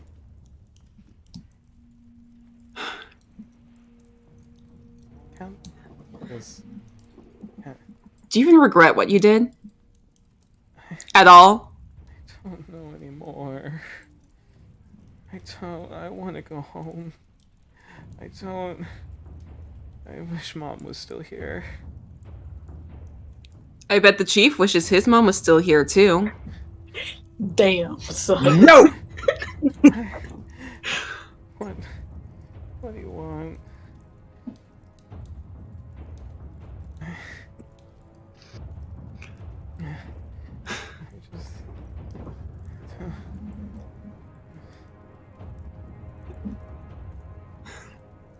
I'm like struggling to. There are tears What? streaming down his face. There are tears streaming down the side of his face and like basically just kind of pulling at like basically the side of his head. Is he mourning for the lady yet? That's what I'm wondering. That's a good question. Should we let her in to find out? Oh, shit. Alright, buddy. Have fun. Is this Yeah. the only way the plot will move forward? Hey, I'm down for it. I need We'll make things spicy. to be alone. I need to think. I don't know. I don't know Should what. we give him the honor of time to I think don't by know what to- himself? I don't know what to think anymore. I don't know. What is... I don't really think we can get further at this point. I will say no. don't- I will say no. It's a pretty safe bet. He is not listening to anything anymore. He is in a different All state. right. He is distraught. He is in a different state of being. What have we done? Congratulations, you have successfully broken a man. Yes. That's the best possible solution?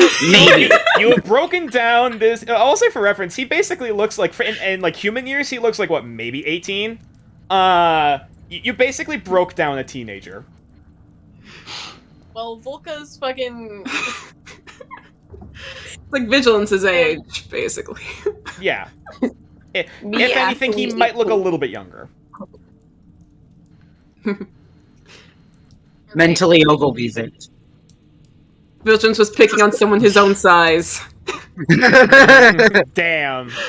But yeah, so yeah, you have this guy. I think that's called bullying. Yeah, you have broken down this. You have broken down the Archbishop of the clergy of House Keenereth to a crying pile on the floor.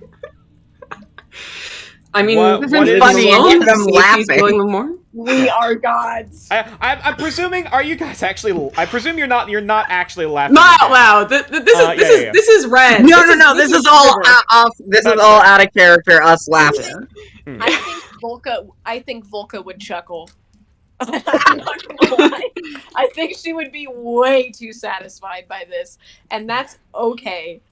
But Vigilance just looks completely indifferent to the whole thing. He looks like he just doesn't care. He doesn't give a shit. Ogilvy did think it was funny at first, but then he started crying, and then it made him uncomfortable. Yeah. Yeah, Ogilvy, you just watched a person basically get like bullied and tormented into a crying fucking pile. And now and he's just like, It's like, holy shit! yeah, I work for pirates and this is fucked up. Like, yeah. I wasn't even using magic or any abilities for that. Like, yeah, no. Unless he kept the good berries flicked at his head, but like, I mean that doesn't have anything to do. He wasn't paying attention to that. I just tore him down with words alone, fair enough. But yeah. and a skill I'm not that good at. same. Alright, so, what are you guys doing now? Volka's lucky charisma roll of 13 Mm-hmm. and 17. Yeah, And luck- 5. Yeah, he after a certain point, he was starting to roll wisdom saves, and he was rolling low. So, I feel like maybe we should tell Ukedam about what's happened here. I don't know where to go from here. Like, should we give Keenereth their shaking son? and After just, all of this shit, you fucking just send him off. well, maybe Sorry. he'll learn something. You know, maybe May- he'll learn that he's fucking stupid, and maybe he'll end up. Because now that we've planted the roots of your dad doesn't like you. He will always look at everything, wondering. If he was willing to listen, like I had like thing like that you could be the one that fixes this, like just like there's this whole like Yeah, no, he is Like, not have him working be the- anymore. He is gone. like maybe we could come back, have him like do the exorcism to like actually mourning, like have if we can get him to see reason, like get him to actually feel genuine emotionally bad about what he's done and mourn for her. I think we're closer to the exorcism morning than we were before this session. Yeah. That's Yeah. a safe bet. Two, That's at this point, that's what I was going for. don't know if his sanity is going to return to him. He's either going to walk home from this and in a few months be like, I don't even know what that was, I'm fine, and then be a douche again, or he will be forever changed. There is no at this in point, between. only time will tell. I mean, I'm pretty sure his whole faith in his god is shaken, so... Yeah. So should we just finish him off? Not actually You just fucking him. kill him. Heyo! Man, Now man, you exercise said, it. man. Okay, first we need to break him, then we kill him. This is some fucking 1984 shit. Dear God. No. This is what's happened since you've added a pirate And to the I team. want him to free the orc of his pain. Mm. Either way, yeah, Volca. I think. Yeah, Volca and the we party. might You guys need have to walked leave him away. You for a just hear bit the first. quiet. Yeah, sorry. You guys just hear the quiet sobbing from the. Excuse me, from the storage room as you guys just kind of walk away. What was Nari doing? Sorry. Sorry, I just said we should probably leave him for quite a bit first. Okay. I don't think the exorcism would work right now. Yeah. Yeah. Yeah, He's as a he's little just in a bit- broken say, "Hey, you went to an exorcism?" He just starts crying. Like, also, he's basically like ugly crying at this point. Like he is full blown. Like mascara is running. Like he is like He's got... Wait, I can't talk. I have Hair mascara too. sticking to his Vigilance wears face. it too. yeah, like He would have mascara on. he hasn't had a chance to wash it off.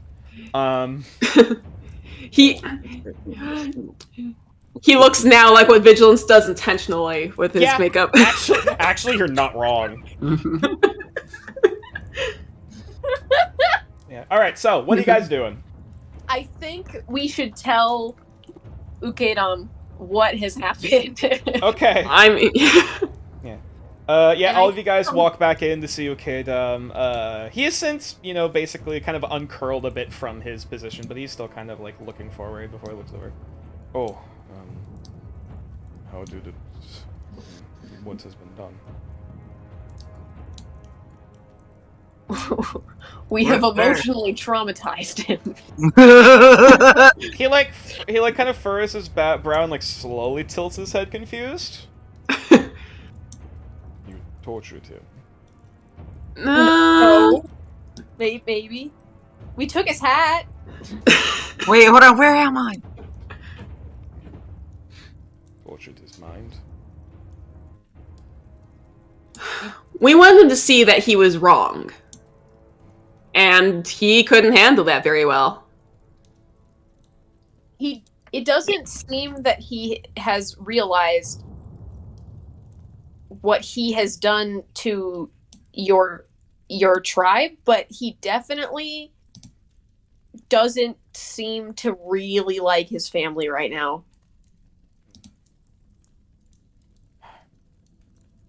I will have one of the shamans speak to him in the morning. We shall Damn. see. We shall see if he. See if he is. If his soul has changed, if not his mind. That's what I was hoping for. Yeah. From what I can hear, he is broken. And even if he, what is the word? There is only so much a broken person can listen before everything screams.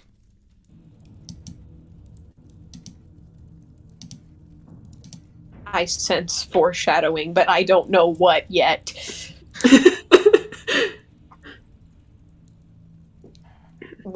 What is the plan for the rest of the night? There are other troubles. If you wish to help our tribe, there are other troubles that have plagued us in recent days. This likely cannot be done overnight, but there are other things our tribe has been facing. Predators, night beasts. We're pretty adept fighters. We could help there.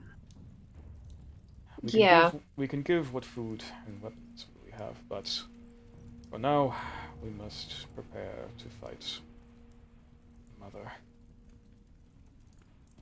If this will be happening soon.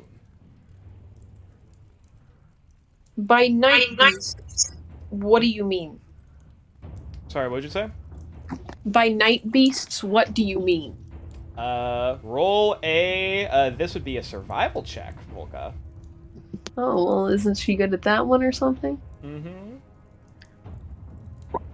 10. Or not. You can kind of venture that Night Beast is probably either this tribe's term, or at least an Orcish term, for a different creature that Newarcaster knows it better by. Based off of that. Night Beasts. I'm looking at the journal over here and seeing if I can find any creatures that might. Okay. Yeah. Oh wait. Oh, actually, wait. Hang on. I'm trying to remember. Did you have a book? No. The thing on Roll20. Oh, okay. Yeah. Sorry. Like actual journal stuff. Okay. Yeah. Yeah. Sorry. In Yeah. Roll20 stuff. They only come out during when the sun has set. Their pelt is dark black. They are much like the tigers or larger cats, I believe is the word. They have arms with hooks on their shoulders. Rubber. Not rubber. He wouldn't say that. They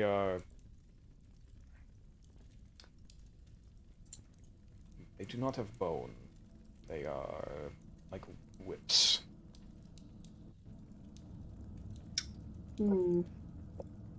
That sounds like I'm probably actually wrong. Never mind.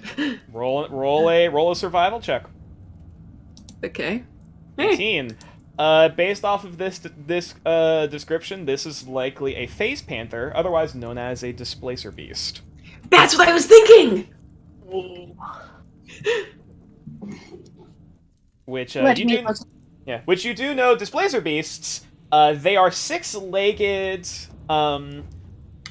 nocturnal predators, related to other big cats, also related to other phase cats, which there are different subspecies of, including technically a domesticated version. Yeah, there are phase tabbies, and they do tend to hunt in small packs. From where they have been spotted in forests and in like colonies, closer, basically, in forests closer-ish to the Creok River, so they're kind of native to this area, at least to some degree. They are incredibly scary to deal with during the night, because after nightfall, they can almost practically turn invisible. And could basically blend in with the shadows. So I will say for reference, they don't behave exactly like standard 5e, displacer beasts. They do have different abilities. However, that is what you know. Also, what were you gonna say, Volka? I said they're like night furies, but on the ground. Yes, but no. It's a bit of a stretch, technically. Yeah.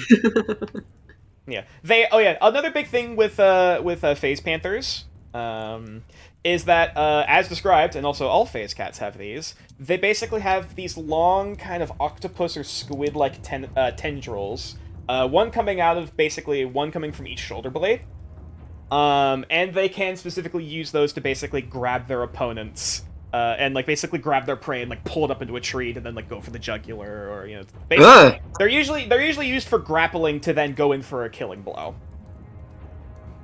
That sounds like a natural predator to a Noctura. Yes, they are ambush. They are nocturnal ambush predators that can turn nearly invisible during the night. So probably don't want to hunt them during the night. Yeah. Okay. Well, should we help this guy out with this? If you as much as we do not wish to slay them, they have been killing. They've been killing and leaving the bones of that we would wish to hunt. They have nearly killed some of our tribesmen, and as well as also some of our boars. So unfortunately, we must do what we must. However, if you are going to hunt and kill them, I would like to ask for their skulls in return. Whatever else of the creature you may gather, that is yours. Understandable. As well as as well as after you've done this for us, and hopefully you can help save me and my mother, we will be eternally grateful.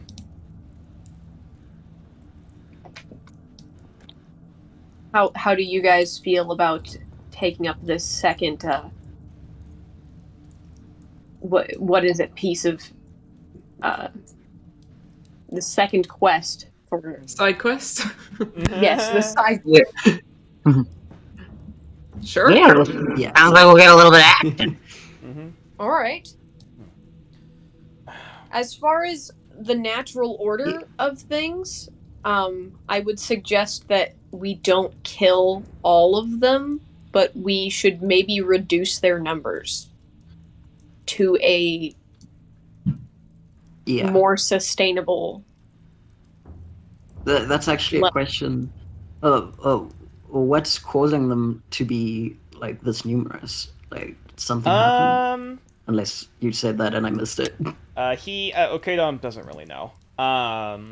Unfortunately, even with an 18, in terms of like phase panthers, most sightings of phase panthers have been closer-ish to the borders of a Nathnid, so we don't have a whole lot of information in terms of, reasons why they would be going hunting, social patterns, habitat, like, etc., etc., etc. Like, there's only so much we know about these creatures outside of them being very scary predators.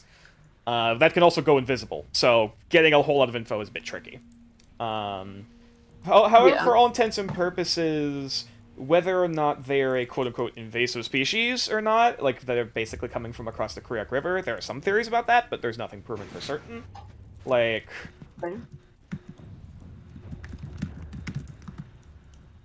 So unfortunately, we're going in with limited information. Outside of what they're capable of combat-wise, because people have, of course, died from these things. Yeah. I don't know how else we would get through this one without killing them. Like, not all of them, but, like, some of them. Because it is kind of like predators against each other situation. Yeah. Like, it's a pretty natural process. Nadia's completely fine with the murdering. It's more she wants to know, like, why is this happening? Did something else happen in the area, etc. Well, we are new to which I guess we can figure out when we go on the hunt. Basically, Okedon was like, well, we are new to these hunting lands, and these creatures we have first seen sightings of them within the past few winters. Though they have not gotten this close till now. It's very possible that everyone is being pushed into a more secluded a more refined location. We did not ask to move out here, though we are surviving as we must. Yes. And if I must choose these creatures over my people, I will choose my people. Good. All right. Should we maybe ask for some assistance, or should we maybe head out tonight, or should we I would not go rest? Tonight. Okay. They are predators of the night, and they are ghosts upon the wind. They are like ghosts upon the wind during the night. Hunting, Understood. Okay. hunting during night, finding their den. We'll meet with the spirits quickly. As far as like to the DM for the rest of the day. I will say at Is- this point, it's basically getting closer to like sunset. At this point, Okay. with everything that's Okay. been going on, like all the also previous stuff, you know, from first showing up to basically now, it's I think you guys came in basically around like noon, first into drive, and now at this point, it's getting closer to sunset after all the stuff that's been going on. Did we come Um, around noon?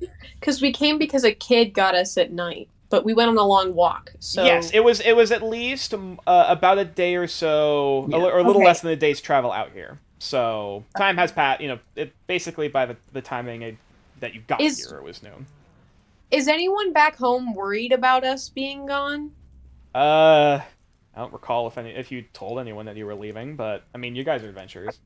I think we may have told somebody, but yeah, we are. Echo guy. Oh yeah, I believe Gecko, yeah. Anjokes knows. Anjokes does know. Yeah, Yeah. Anjokes knows, Okay. and one of the guards standing outside. Yes. Yes. So they have been informed.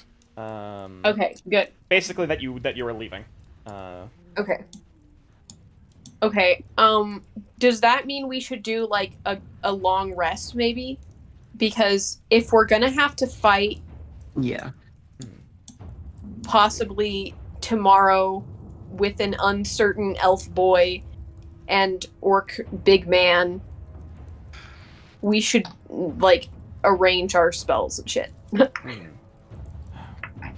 From what my I- from what my shamans have told me, they can pull the spirit from my body, but they do not know if they can save her. From what they have said, the ritual must be done with the full moon. At least during the not during the full moon, during the middle of the night. Though I would not ask you to do it this early. If you must, we have places to rest. We have food, should you need. For now, you are guests. And I Thank hope- you. And I hope you can be Yes. more than this. May we speak personally with your shamans?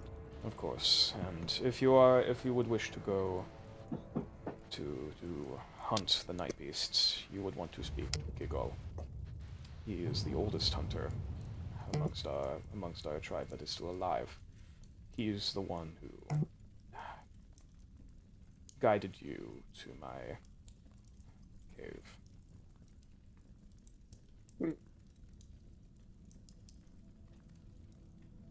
Understood. Thank you. Thank you. But for now, Okay. rest well. You as well. If you can. The dead rest better.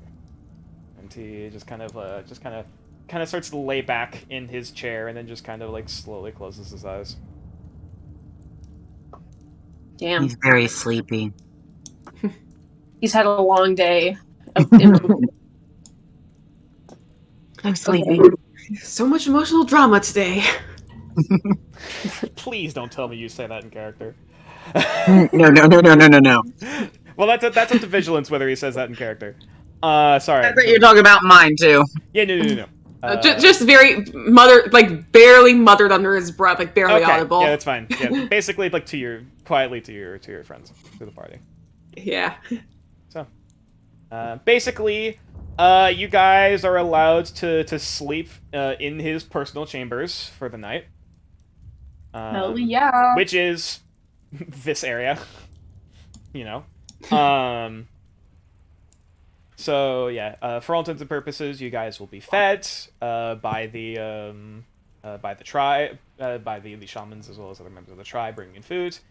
You guys are basically given like roast venison, by the looks of it, of some kinds, as roast venison as well as various like cooked vegetables. Paired alongside, each of you guys are actually given like a long, looks like a femur, some kind of leg bone that's been like chopped in half. And Ooh. And like inside seems to be either like you presume marrow, that's been either like dressed with various like spices and whatnot. Wow, we're getting the Gordon Ramsay experience in here. I Mhm. feel like Volka is just gonna like, Yeah. eat everything. Yeah, it is buttery. Like it is. Yeah, it is like steak butter. The best way I can describe it. It is. Oh my god. You're making me so delicious. hungry. Yeah, like mixing that with like presumably what other spices that they've managed to raid from tree caravans. Like there's a bit of garlic in there. Sounds there's like a bit of like you can't tell if that's spinach or not or something that's been added to it. Like it's really good. Surprising. Well, I shouldn't Your say food surprisingly. descriptions, man. Your food descriptions. Hey, I've learned Bro. from the best. But yeah, yeah. I think Well, that's also another thing. You guys wouldn't have been given any like utensils.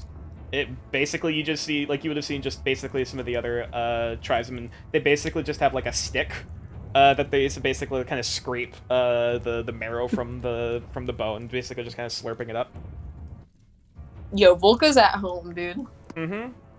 She's like straight up slurping. Yeah. Vigilance is trying everything. Yeah, it's like as I described before. Ogilvy definitely knows how to eat bones, so Yeah. Nonetheless. he's not doing so much slurping as he's just chomping on down, Mm-hmm. Yeah. only to digest that nugget later. Okay. So, I suppose in that case, after you guys have eaten and go on to either, you know, there are the pillows here, or of course you also, if you guys brought your bedrolls with you. Before I sleep, can Volka try to find the oldest shaman Okay. Yeah, absolutely. and speak with him? Let me grab his token. That would be. Oop, actually, right. Wrong screen. Whoops. That would probably be this shaman. It seems like as he's kind of like turning in for the night, he actually has like a prominently large, like you think it's a turtle skull, or something kind of. It seems like different carvings and whatnot, engraved onto the forehead of it, kind of spiraling, going down the beak and also going down the back of the skull. What comes to you? What is it you wish, child?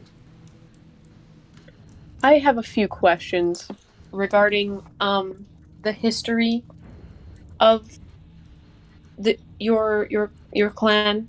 You've proven trust to Okedon, therefore I will speak. What do you know about his curse? And specifically how, not how, but why his mother was killed. He has answered this for me, but I understand he was younger at the time. Maybe you would have more insight? Well, after Chiefess Shigera was taken during the night, we did not discover her death until the morning. It was only her son in the hut that discovered her disappearance first. So all that we have, Ukedon has spoken to us, and the spirits have deemed it true. As for his mother, she is angry. With good reason, but angry. She wishes for blood to spill. Blood the sunlight. However... Volka... Sorry. No, I was going to say, Volka would sort of, like... She would hesitate for a second, but she would ask the shaman, like... How can she help the situation? Because she's a druid herself, and that's not a shaman, but that's, like, yeah, he similar nods. He nods. in where she's from, you know? So, like... She's very, like, concerned about making the right decision because she knows that she's so angry already about, like, the treatment of this tribe from New Arcaster. So, He nods. I don't know. I think she would just try to ask him, like, maybe for reassurance or like advice, since knows what he's doing. You are A little better, maybe. Yeah, you are Guarsakush, which in Orcish basically, yeah, you are beast friend. You are. That's their that is their word for Yeah. druid. Yes. You work with spirits of the land, Yes. but you are young, and I understand this. And we do have tools to aid in ensuring if we are to remove the spirits from Okedon's body, that she will not spill blood outside of this cave. And he kind of gestures, like kind of pulling a pouch to his side. We do not have much, and this was from Uwarkastor.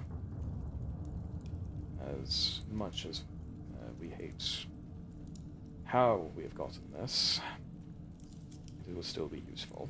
And he opens the bag, and you see inside is a bag of salt. Okay.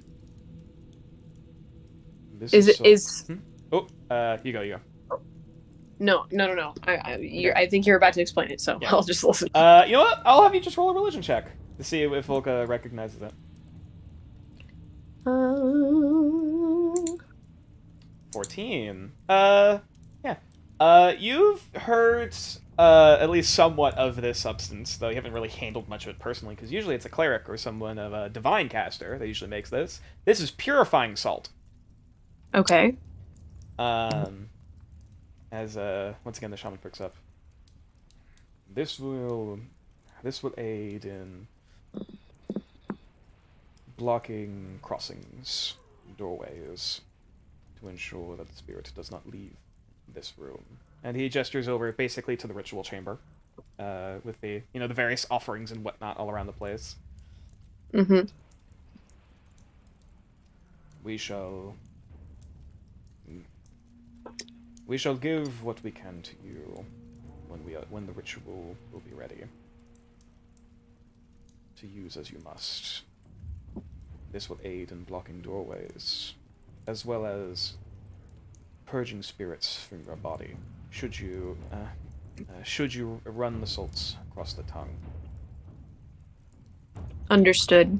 Yeah. So basically, for all intents and purposes, the amount of purifying salts, you have about 10 quote unquote uses of purifying salt, and Okay. through it, you can every one use can be used to cover a 5x5 square, and for the sake of this, the spirit will not be able to pass through it. They cannot go past the purifying salt. However, should any of the other people get possessed during this scenario, you can spend an action to use a dosage of purifying salts, basically forcing it into their mouth, so that to basically force the spirit from their body. Okay. Oh, at first I thought you were gonna describe it like a pocket sand. No, yeah. You're basically taking a handful of salt and forcing it into their mouth. Crunchy. Yeah, so that the spirit, basically is being, poured out. It's like, I forget what the substance is. Pouring it into an anthill, so all the, shit starts flooding out. Yeah. Okay. Use this wisely. I believe. Thank you. Do I have this now? Yes, you have a bag of purifying salts, Okay. which I will label. We'll just label that you have 10 uses. Okay. Would that be an equipment? Yeah, you can put that in equipment. For the sake of this, the weight is, at least for now, the weight is it's negligible. That's the word. Okay. So you don't have to put a weight for it. Okay. Hold on. Yeah, it's a pouch like about the size of like your fist. Okay. During the ritual, we will be busy. chanting and ensuring that the spirit may remain. And ensuring that Dukedam does not also perish during this process. There'll be wards and there'll be wards and other such things placed on him. We can provide some help, but that must be before the ritual takes place. Understood. Thank you for your help in this process. Of course. Now get your rest. All of us need it. And he is walking off. He has a walking stick as well, by the way. That also has like a skull. It looks actually the like the top part of the walking cane seems to be like the spine of some kind of creature. At least the spine ligaments kind of going down as he just starts walking off. Yeah, there's a lot of bones here.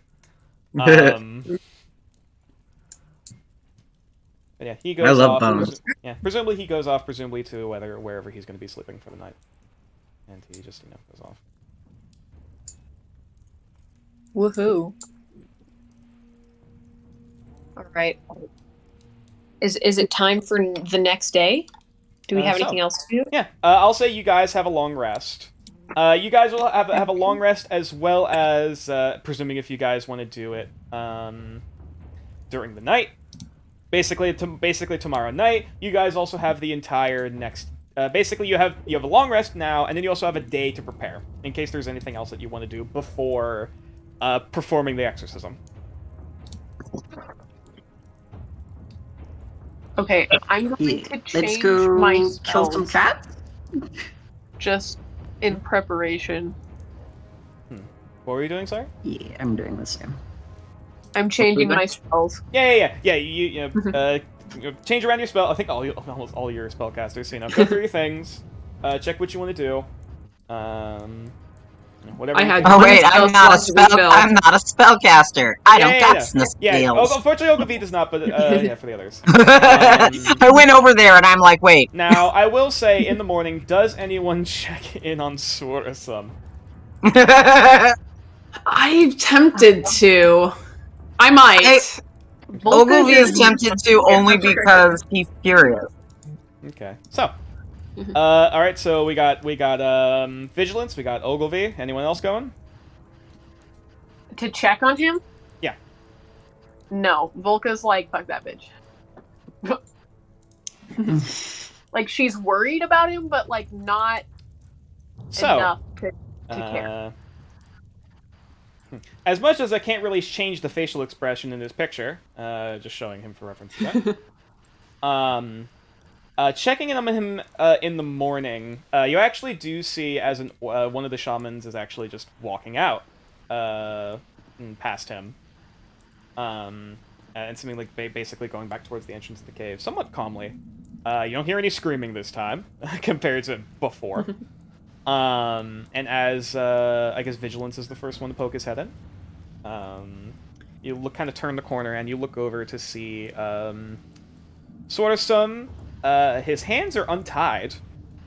However, you do note that the necklace, because he did have, one of the few things he still had also was a necklace, presumably of House Keenereth, of, Callian around his neck. The necklace is gone.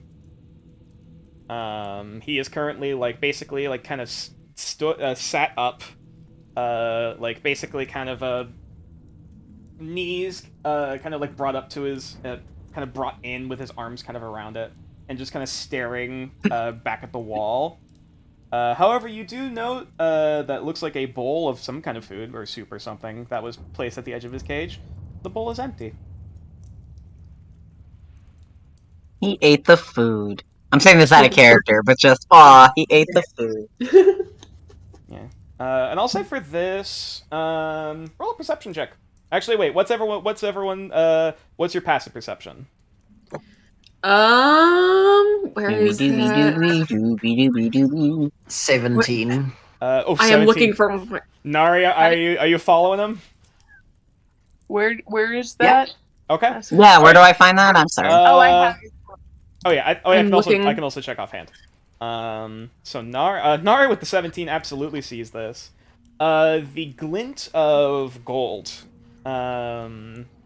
can kind of be seen like as you're just kind of like peering out with your frog eyes, just kind of like looking around the room for a brief moment, and you do faintly see like the faint glitter of that golden necklace on basically like at the base of the cave wall. Presumably looking he basically snapped it off and threw it up the wall. Damn.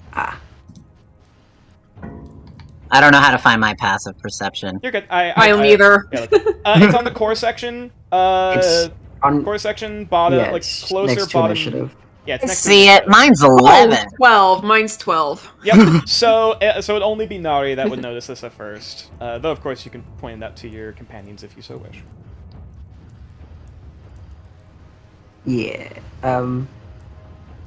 Yeah. When we leave, she'll just be like, might have gotten through to him to some degree. Yeah, I think we did. Someone there? Hold on. Sorry, I missed that. He threw something? Yeah. His hands are untied. He's still in the cage though. There looks like there was an empty bowl at the base of his cage. Yeah. And also the necklace that was around his neck, basically a golden necklace, presumably some sort of religious symbolism to Callion. That has since been snapped off and thrown at the wall. Conversion! Sorry. Yeah, you're not there. Here you go. You know, As he just kind of turns to... This is the Lord. Yeah. There's someone there. Yeah, it's us. Come in, if you must. Can't exactly say no.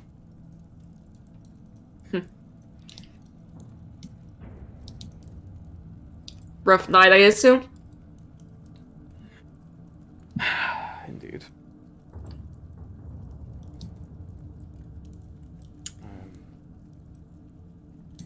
I imagine you thought about what happened. He slowly nods. I know this doesn't mean much, and there's not much I can offer but my words. I'm sorry.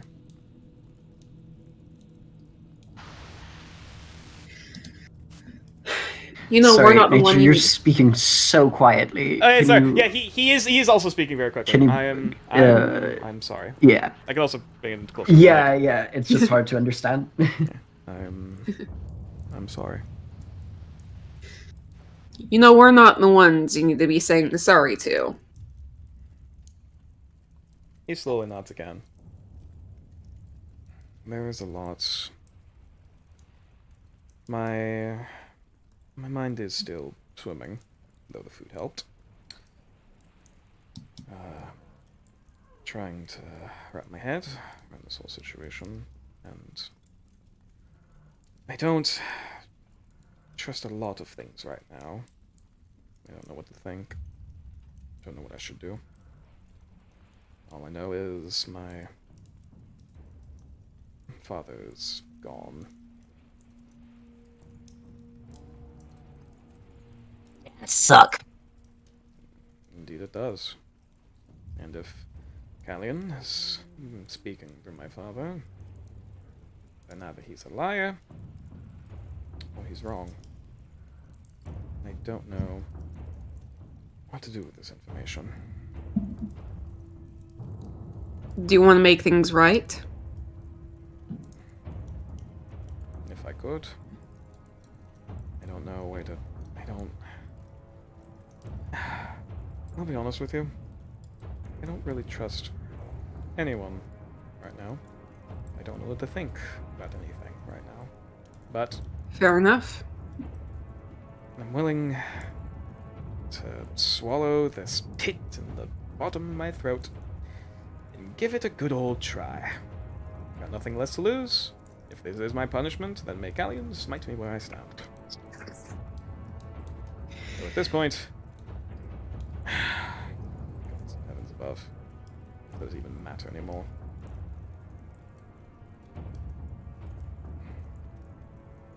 I mean, that's as good as anything, I guess.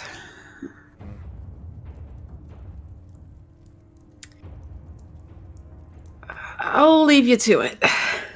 And I walk away. One more thing. I'm not. Hmm?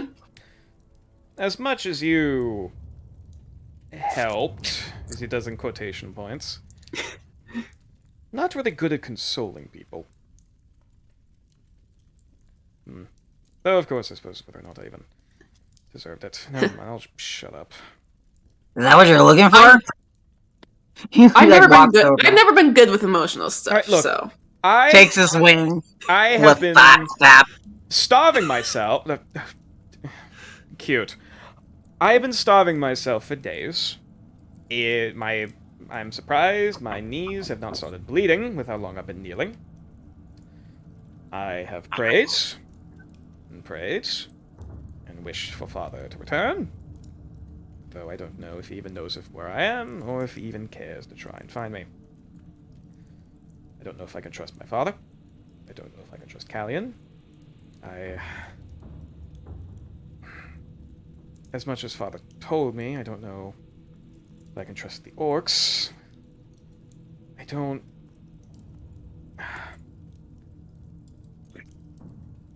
My head is still... Thank you for batting your wing against the cage. It's really appreciated. As much as you can't put it on my shoulder. Yeah. It's an impressive wingspan. To some. But if this can help me leave this cage and prevent Sukedam, I believe it was, from killing me, then it's a start. If I even have any powers left. I can't say I know much about religion or anything of the sort, Well, or... My faith was in Callian, and I don't really have faith in them anymore, so I highly doubt they're going to give me much of anything. How do they know? Look, I'm not about to discuss the intricacies of theology right now. But look, he starts kind of muttering a message under his breath, and can I get someone's hand?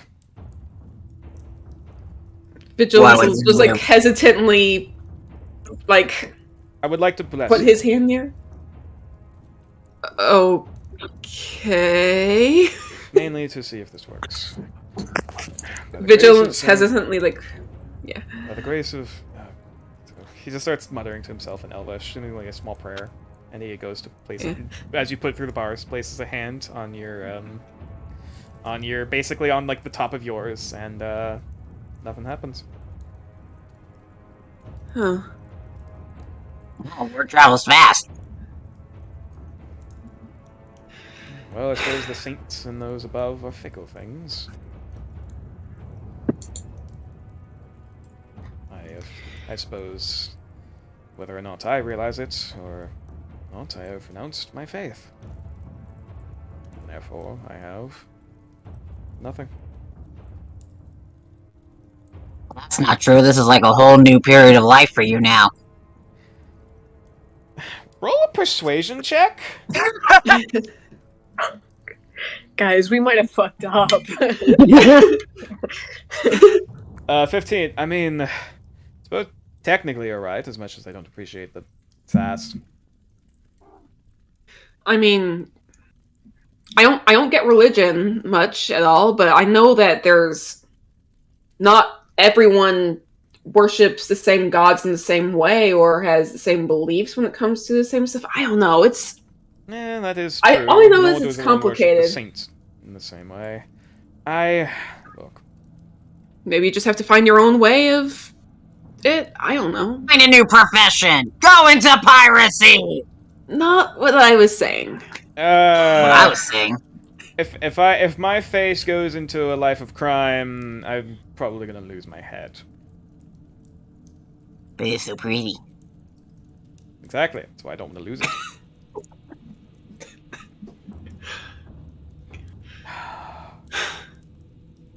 Uh, I I know I don't have my magic, and I don't have my weapons, and I don't have my tools or anything like that, but what these hands can do for something, at least I have something I'm doing, rather than wallowing here in my own self-pity. I know exactly what you have a face and hands for. Don't. Hilarious. Don't. I'm not Fucking keen. Dis- I'm not keen to- Disregarding my feathered friend here, I wish you luck figuring this out, I guess. Look, sorry, I am not the comforting type. I know. I realize my people haven't done much good for those with your condition. He gestures My to, like- condition? Oh. He kind of gestures, like, basically above his head. The horns. Ah, right. I was thinking he was gonna say something completely different, but Oh, no. Yeah, he's not wrong. he didn't notice that. Okay. he just didn't notice. He just does. He just thinks tieflings are a condition. I mean, you're technically not wrong. I mean, in born that Vigil's way. case, I Like, was it- not born that way. Like, he's not wrong, but he's not right either. Yeah. Yeah, like, anyway. But... if I do make it out here alive, and I don't get killed by that banshee of a vengeful woman, I'll have to do some soul searching, I believe is the common term. I mean, on the plus side, you're not going to be facing the Wraith alone. We're going to be there too, so Well, hopefully you can keep them from killing me. Hopefully! can certainly try. Fingers crossed.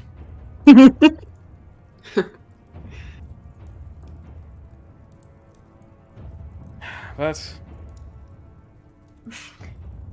let me know when I need to be let out of the cage.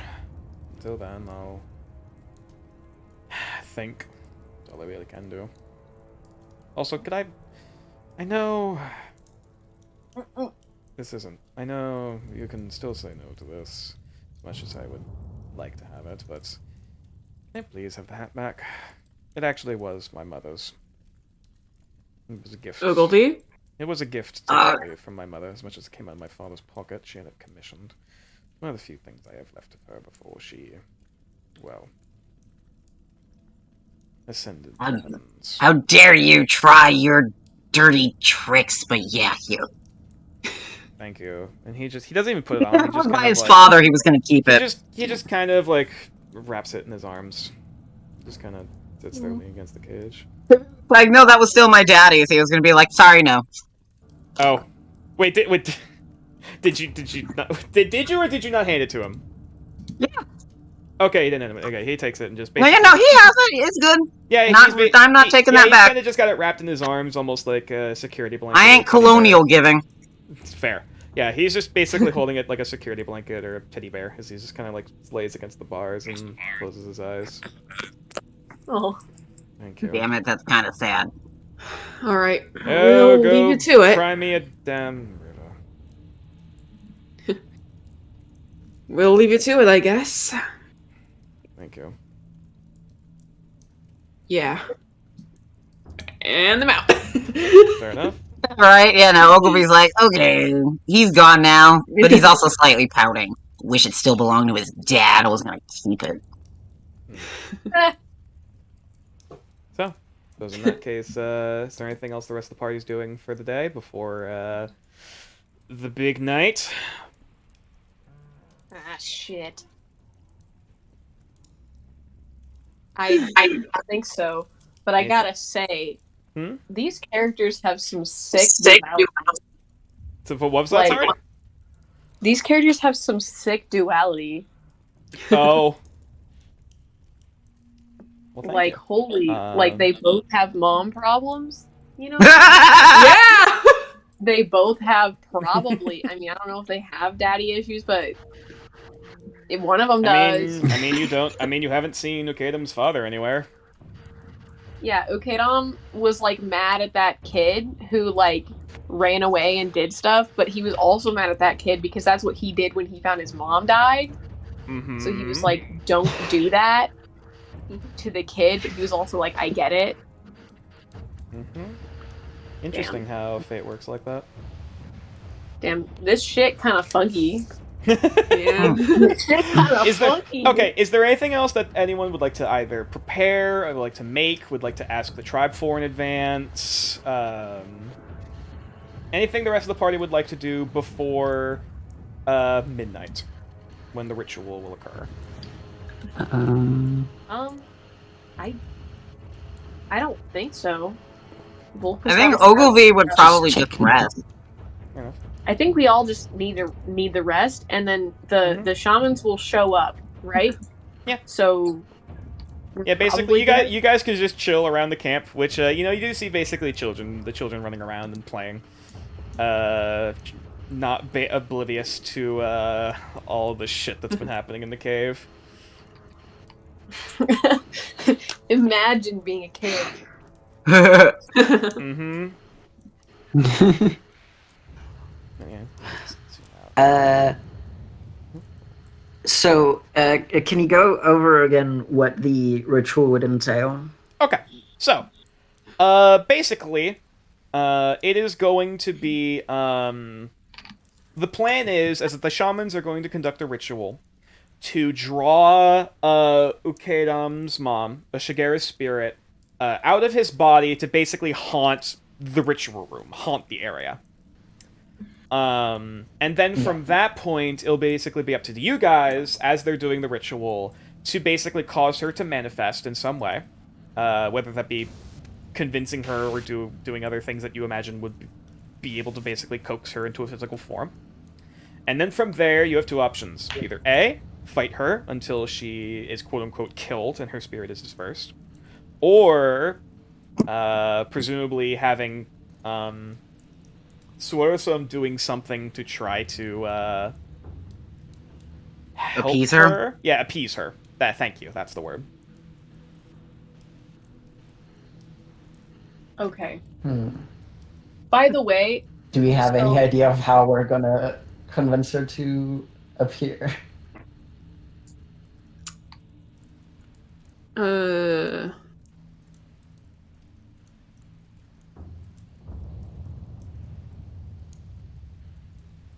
how? Oh, What, don't you think that she would just appear? Oh wait, are we asking in character or out of character? You can talk about this above game if you want. Okay. Yeah. I wonder if we should just like. So I have the salt, right? Mm-hmm. If Yes, you we have the set salt. up, if we set up the salt, so that Sorosum is Mm-hmm. on one side of it and Orc Boy is on the other side of him, Okay, that is an option. then theoretically the spirit can't get through the salt, but he'll still see the elf, and that will bring her out. That is something. That is something you could certainly try.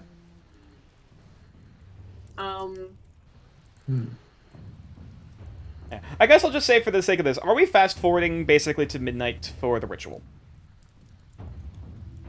Unless there's anything else people would like to do during the day. I think we're gonna fast forward. I have nothing else to do. I got nothing. Okay. So, unless anyone else has any objections. Yeah, me neither. No. Okay. Okay. So, suppose in that case, Fuck as up a ghost. sure, as midnight comes and basically all of you guys are either woken up again or you guys are still awake, just kind of waiting in Ukedam's chambers. Eventually, they bring. It looks they basically the shamans come in to Ukedam, which they basically give him a bowl of some kind of liquid, which he then basically goes to drink. And after he takes it, it's like he starts to slowly kind of start drooping forward before he can tell he is asleep. He is unconscious. Okay. And the shamans take off his helmet, and then basically go to they basically have like a stretcher, like a hammock, to basically move him onto to then take him over to the ritual room, which they will basically place him at the base of the altar. Actually, not at the base of the altar. Basically between these two fires in the very center. If I can actually get it to... Come on, I know I can do it. There we go. Perfect. The very base, basically at where you can see these painted markings on the ground, where the quote unquote rib cage of this bird skeleton pattern is. Okay. And before they start chanting, both of them actually pull out, looks like small totems from their sides. What looks like a skull, as well as various other bones, kind of like decorating it, hanging from strings, that they plant on the ground. And they are placing 2 totems. Let me grab what those... basically 2 of these. And they're using a shamanistic totem, specifically a sympathetic totem. Both of these totems are designed to basically, if an enemy is forced to make a saving throw of a particular type, they will do it at disadvantage. So, the shamans basically would ask you what type of saving throws, or what type would you want them to convey. That can be strength, dexterity, charisma, whatever. If you would want the Night Wraith to roll disadvantage on saving throws of a particular type, what would you want them to be? And there's 2 of them. I think I've got like a lot of charisma-based stuff, I believe. Let me double check. I think we don't. Constitution. Maybe strength would be is one. a thing that... I don't know. Would that affect anyone like in the room, or specifically? It would be in this case. It would be just enemies. In this case, it would be just Shigera would be affected. Okay. So I'm the thinking, thing, Like 90% of Nari's saving throws are Constitution. So that is my vote. Okay. Mine are mostly wisdom and charisma, I believe. Mm-hmm. I don't know I think wisdom would be the what mine are. Wisdom. best second one too. How do I find that out? You can click on some of your you can click on your spells and also just kind of check descriptions to see like what type of saving throw they would make. Yeah. What spells you would want to use. Okay, I think I'm gonna definitely need wisdom, especially for my hex stuff. That's fair. Yeah, and just realize remember you guys have 2, so you can choose between basically two ability scores for saving throws. And both of these both have an aura of about 30 feet. So for the sake of reference to show, if I can actually get it. These are all wisdom, yeah. Actually, no, sorry, not 30 feet. Is it 10 feet? Yeah. This one's charisma. Let me Oh, well. check. Is it? Oh no, it is 30 feet. Herp derp. I'm done. So this one, boop. Might make that a little bit lighter because that's a bit overbearing. Yeah,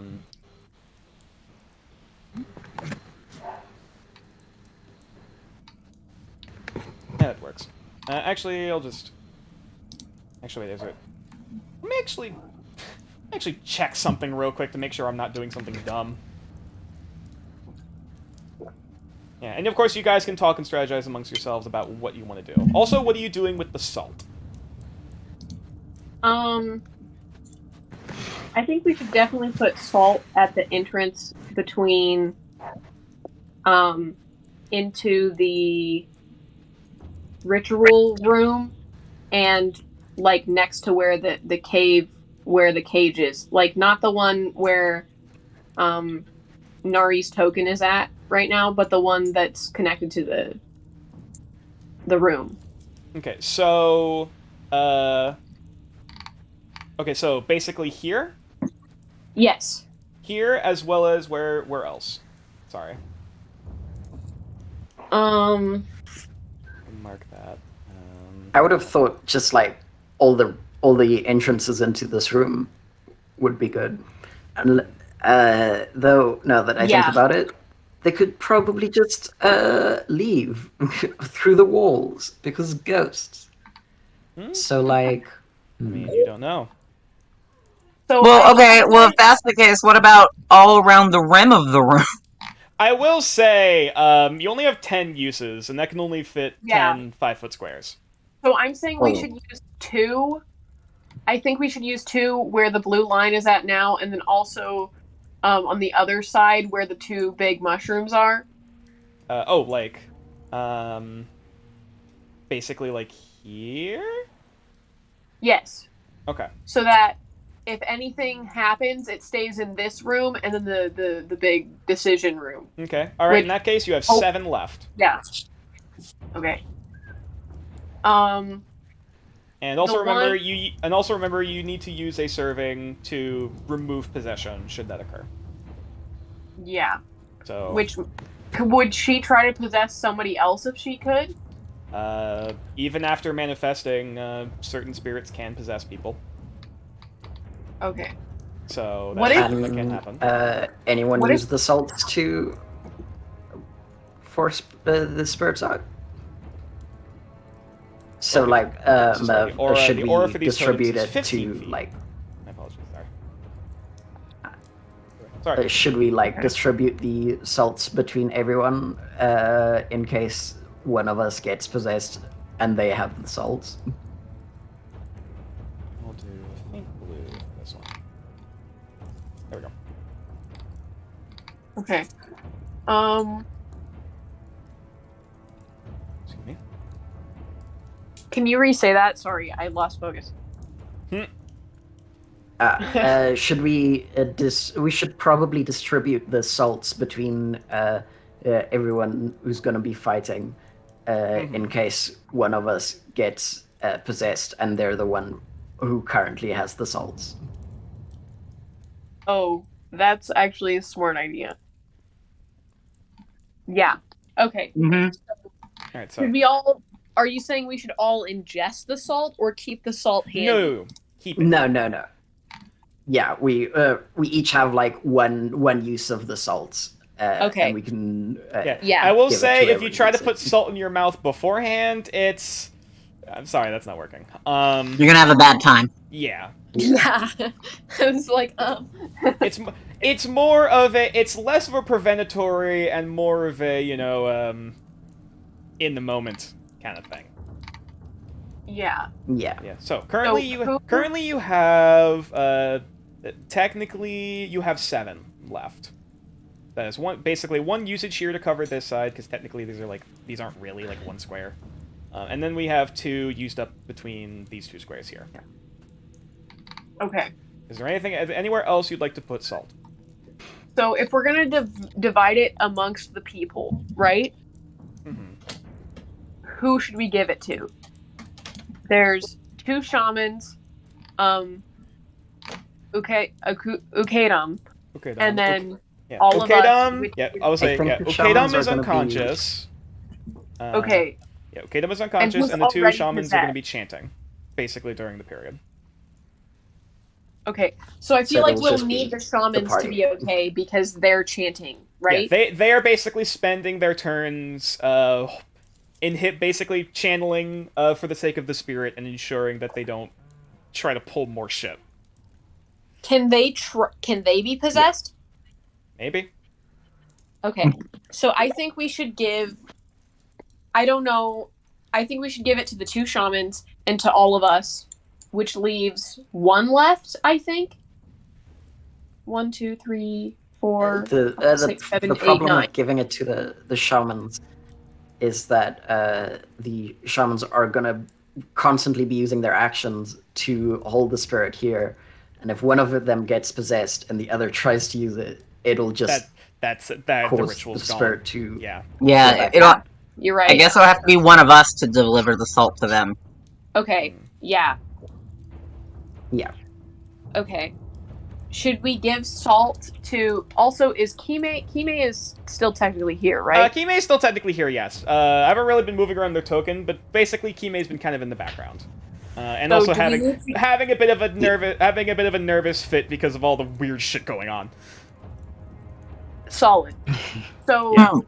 is Kime able to be possessed? Potentially. Potentially. God damn it. I mean, hey, you don't know how this spirit works. You don't know how they work, so I mean, Yeah, you don't know how far of a range they got, like, you're right. You're right. because I mean, like, presumably Kime is going to be helping with this fight. Also, I'll just say for the sake of this, we'll probably be prepping everything before the exorcism begins, and then after that, we'll probably have to call the session because it's already almost 9:15. Where I'm at. Okay. Yeah, my cats are very much wanting to be fed. Yeah. Well, after we prep everything, and basically right before we roll initiative, that's when we'll call it. Okay. Alright. Sounds good. So we won't have to be like, "Hey, Kime, your character was possessed." Hopefully, Something. hopefully Kime's gonna be here next time for some ghost busting. Alrighty. Love ghost busting. Okay. So, Okay. So quickly, sorry, quick last thing. What is happening to the rest of the salt? Are you divvying up between everyone? Are you putting any more on the ground? We should divvy it between the people who aren't directly in the the circle, the summoning circle. The ritual. Yes, the ritual. That's the word. So that I would be don't- basically everyone but Ukedam and the 2 shamans, which would be 1, 2, 3, 4, 5 people?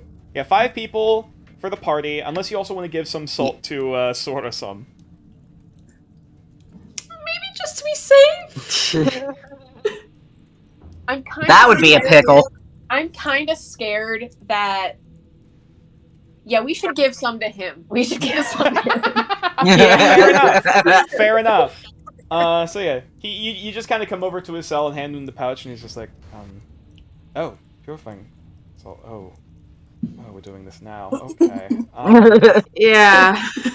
He's like, "Oh, we're doing this now." Does he even know what's going on? Has anyone told him what we're doing? I was gonna say, yeah, this is purifying salt. We're doing an exorcism. Yeah. Yep. I kind of assumed you knew based on the conversation we had Yeah, earlier and what you were saying. Yeah, you just like- hear kind of like under his breath, fuck. Okay, but maybe we should preface this to him because he's the person who is the defining factor between this going south or not. Alright, yeah. what is needed of me? I'll say, for the sake of this, are you bringing him out of the cage and bringing him into the ritual room? Not into the room. Okay. Because we have like to- maybe on the other side of the Alright. line. Yes. Alright, in that case, finally get rid of that. And then move him over to here, basically. And as the shamans are starting to set up the ritual, one of them just kind of stops for a minute and just kind of like seemingly has an idea, and then just kind of like starts rummaging through some of their belongings and pulls out this looks like a covered bowl, basically. And opening up, there's almost like this greenish kind of paste inside. Okay. This is for burns. He's kind of also kind of like handing, like he is like kind of looking around the party, but he also looks like he's looking to hand it to Sora-some. Even though the body is not physical, even some, what is the word? Some things will occur, even if the spirit believes it to occur. If she was burned to death, she may want an ease of pain. And Tsurusa seems like that bit of just kind of dejected, like, kind of just depression before. Now it's starting to turn back into fear as, like, the reality of the situation's kind of kicking in, and he's, like, slowly nodding, but, like, oh, okay, guess we're doing this. Yes. I've been before. Hopefully she won't want to kill me when I go to try to treat her. Fucking hell. Well, if this is how I die, I hope my face doesn't get brutally slaughtered, so I can at least make a pretty something for the viewing. Me too. Shut What? up. Well, better late than never. So should I just stand here? Should I walk in? I guess I probably should stay out here if she wants to murder me. Yeah, that'd be smart. I'll just sit here. And he just kind of like sits down like crisscross, just kind of basically at the base of the salt, before he just kind of looks for a minute and looks out at the arena and just kind of scoots back a couple inches. Is Sorsum okay with mourning this lady, or has he not reached that point yet? Or is he definitely... He basically, like, at this point, he nods, like, I am willing to help. I'm willing to try. I'm willing to help her. Okay. Okay, good. I don't know what that will do for her, but I can at least try. Alright. And if she kills me, then, well, so is my fate. Okay. Damn. Shit's about to go down next time. So, I suppose in that case, as the shamans presumably start chanting, I'll also just say for this, I mean, of course we'll talk to Kime about this before we actually go proper into things. Where do people want to be anywhere in particular in the room before shit goes down? Like, do you want to place your basically placing yourselves on the battlefield for when shit gets hot? Okay. I'll put Vigilance kind of in front of Sorsen. Is that what his name was? I Yep, forgot. Sorasum. Sorsen. Okay, Sorsen. Mm-hmm. I'm putting Ogilvy over here. Nice. Oh, I like your mushroom place. Yeah. You're just kind of like sitting Wait, back. no, I have a better mushroom. Fair enough. Aw. Yeah, it's more fit for your size. Is it Kime, possible? obviously Kime will make the final decision, but for now I'll put Kime basically like guarding the other entryway. Okay, yeah.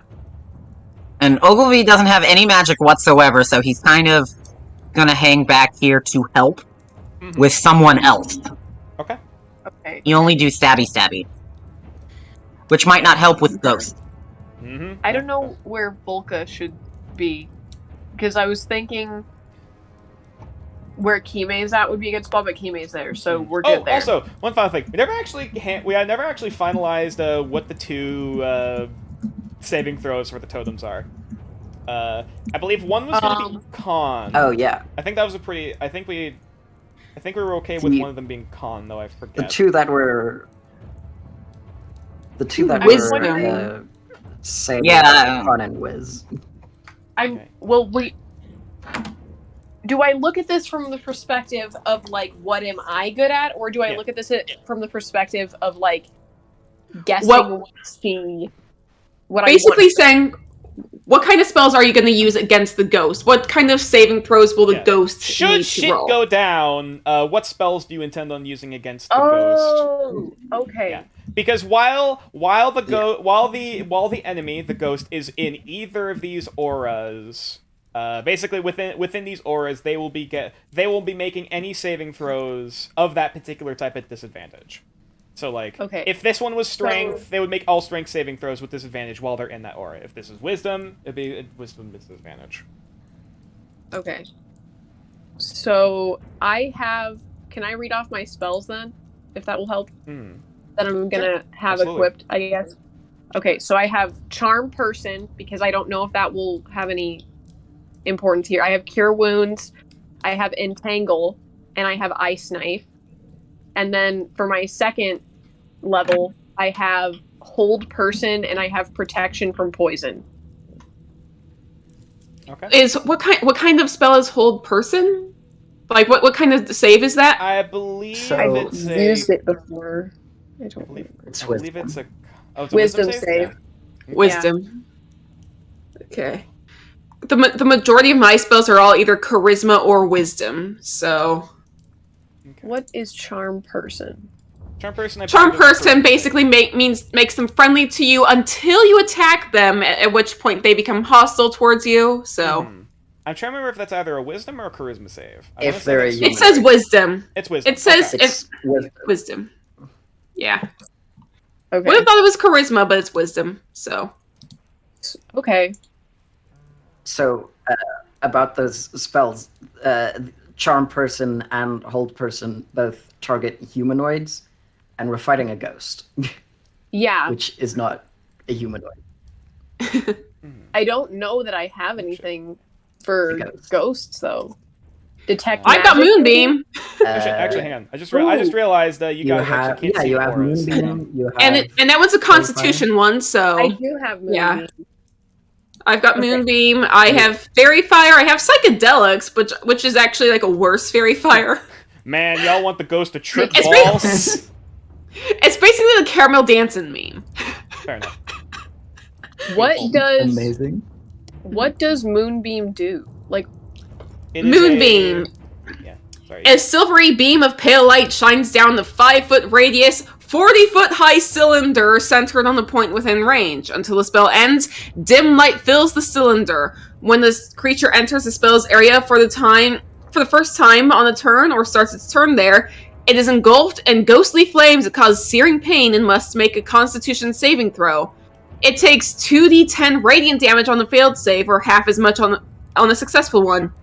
A shape changer makes its saving throw with disadvantage. If it fails, it also instantly returns to its original form and can't assume a different form until it leaves the spell's light. On each of your turns after you cast a spell, you can use an action to move the beam 60 feet in any direction, and then higher levels, etc., etc. okay. I guess so. I'm realizing I forgot about this. I have all of the spells that I can have written in, but only half of them have actual descriptions. Oh, So Oh. I'm struggling with this. I'll have Moonbeam, I suppose. I'll have protection from poison because we have a poisonous fellow. mhm. Moonbeam's a good one because it's radiant damage, which is good against undead stuff. So Okay. ghost. What is Fey Fountain? That sounds interesting. Yeah. That sounds cool. So, almost one thing I actually want to note about this creature. So, with the skill checks that I've made so far in terms of understanding and trying to do research on the Night Wraith, but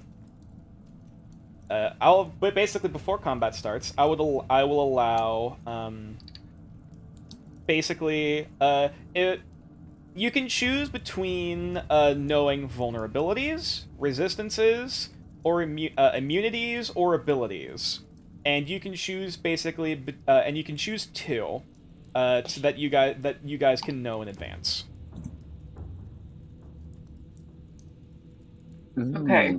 Can you say again the things we can ask? Vulnerabilities, resistances, immunities, or abilities. And the abilities it does have are incorporeal movement, which that's technically, I'll say for the sake of this, that's technically being covered by the shamans. Sunlight, hypersensitivity, and moonlight dance. Okay. That name makes me think that Moonbeam might not be a good idea. Yeah. Well, we should probably ask about that at the very least. Moonlight dance? If y'all are good with that. Yeah. Yeah, I don't mind. Moonlight Dance, yeah. I'm just listening. All right, so Moonlight Dance. I actually need to double check this one because I just realized after converting over all the character sheets, the description for the abilities on my end were deleted. So I need to double check a few things. Give me a moment. Ooh. Oh boy. Which is a bit sucky. I do I'm apologize. 'Cause I realizing forgot to do I that. don't have a lot of spells that can help in this at all.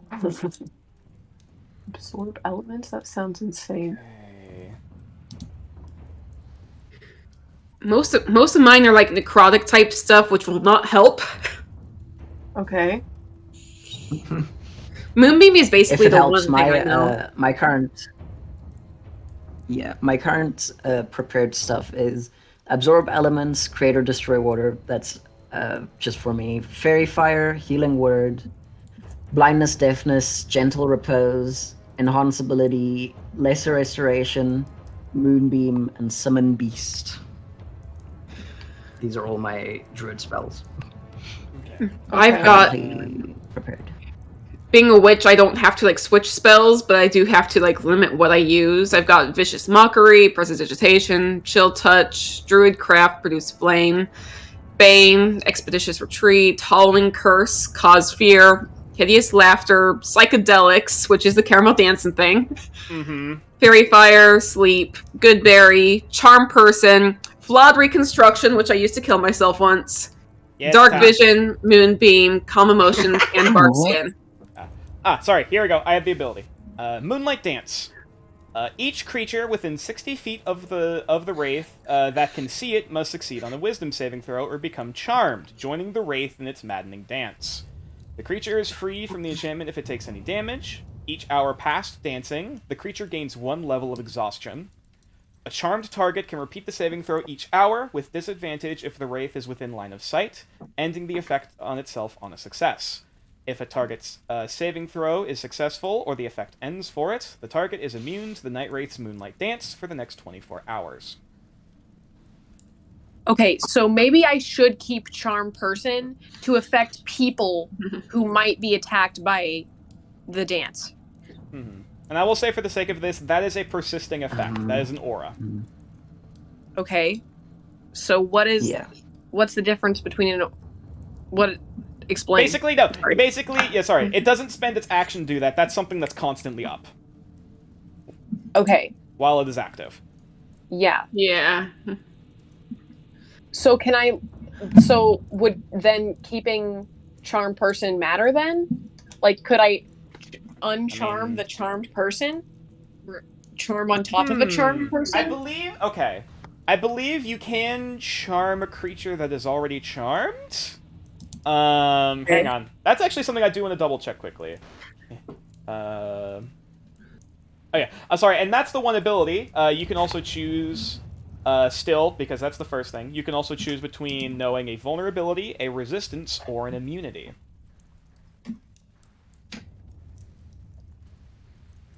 Immunity would probably be the most useful. Okay. Yeah. Yeah. In that case, That or vulnerability. Okay. We've got radiant damage. We know that. Yeah. Vulnerability. Yeah, never mind. Yeah. Immunity is more like to make sure we don't hit it with anything that doesn't do anything at all, you know? Yeah. If it's necrotic, I can't use like half my spells, so. Yeah. Yeah. If a creature, okay, hang on. If a creature is under the mental control of 2 or more creatures, it tends to obey each to the best of its ability. And to the extent of the control, each effect follows. If the controlled creature receives conflicting orders simultaneously, the competing controllers must make opposed charisma checks to determine which one the creature obeys. Oh, okay. So Amazing. so I'll just keep it. Okay. Yep. All right. We'll So see what happens.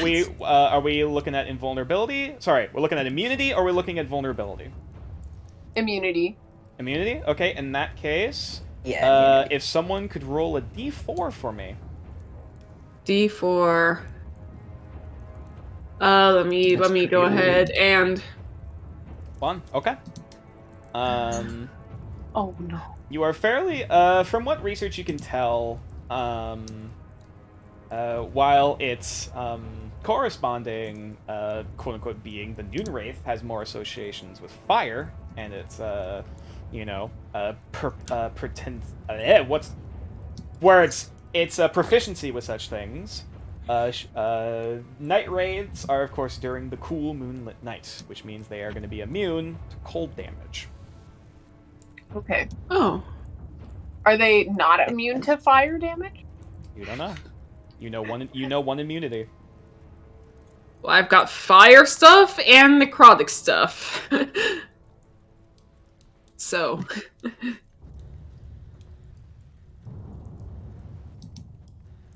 I have some that's like psychic damage. Well, Oh, I just fixed my problem.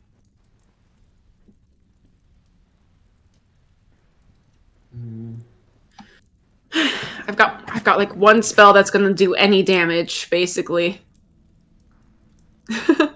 Maybe two, but that one of them is a cantrip, so.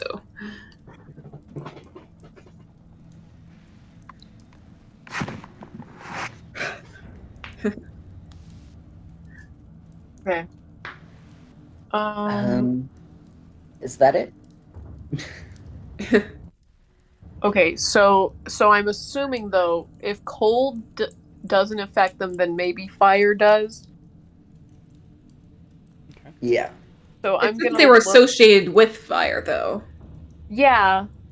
No, it said Maybe- the other one was associated with fire. Yes, it's Oh. it's in inverse. The Noon Wraith has a proficiency with fire, Oh, okay, okay. which is a totally different being. One comes out during noon, the other comes out during midnight. It's weird. Anyway, I have a also question. totems. Are we doing? Okay, I'm pretty sure one of them is going to be con. So I feel like we basically locked that in, and then it's a question of whether the other one's going to be wisdom or charisma. I think wisdom. So what is he? Both of mine Yeah, suck, that was so it's up to you nice. guys. Wait, is this only saving throws, or This is. or does it include saving I throws and believe checks? it is only saving throws. I will double check. It's whatever. Basically, the ghost saving against our Yeah. spells. Like if we were to try and do charm person against it, then it would have disadvantage if it was Yeah, wisdom. wisdom is probably. Yep. Oh, it is. Oh, it is disadvantage on ability checks made with the ability. I apologize. It's not just Oh. saving throws. Oh, So it is all checks. including saving throws or just checks? This checks. Yeah, disadvantage on ability checks with the chosen ability. If it, What's the difference? My It means. I think it Not means like saves. if it uses an ability against us, then it would roll with disadvantage. Depending on Okay. the case. in yes. that case, What- charisma definitely. Charisma, yeah. Okay. Because Yeah. possession type Charisma and stuff. strength probably, because Yeah. charisma is for possession and strength is for like escaping grapples and the like. Okay. So That's my best guess. we'll do one charisma, the other strength. All right. I'm going I mean, to switch. either strength or wisdom again, because like mental abilities. What wisdom checks would they be making is my question. That's a good point. Yeah, strength, I guess. But then again, it's a Like ghost. the only It's a the only ghost, check and it that- might be a smart ghost. Yeah. Mm-hmm. It's a ghost, so like strength. Like, would we even be able to like grapple it or whatever? You could grapple Yeah, possess that's people. also a good question. Okay, This this is- might be a dumb choice, but I'm definitely getting rid of Ice Knife because why? And then Yeah. I'm thinking maybe Thunder Wave. Like I don't know. A lot of my level 1 spells probably will have 0 effect on anything. Same. Yeah. Okay. I'm hoping that Moonbeam works, and then maybe I shouldn't do Yeah. protection from I'll poison. probably say for the sake of this, you guys, we probably have about 5 or so minutes left before we need to start wrapping Okay. things up. So pick your spell.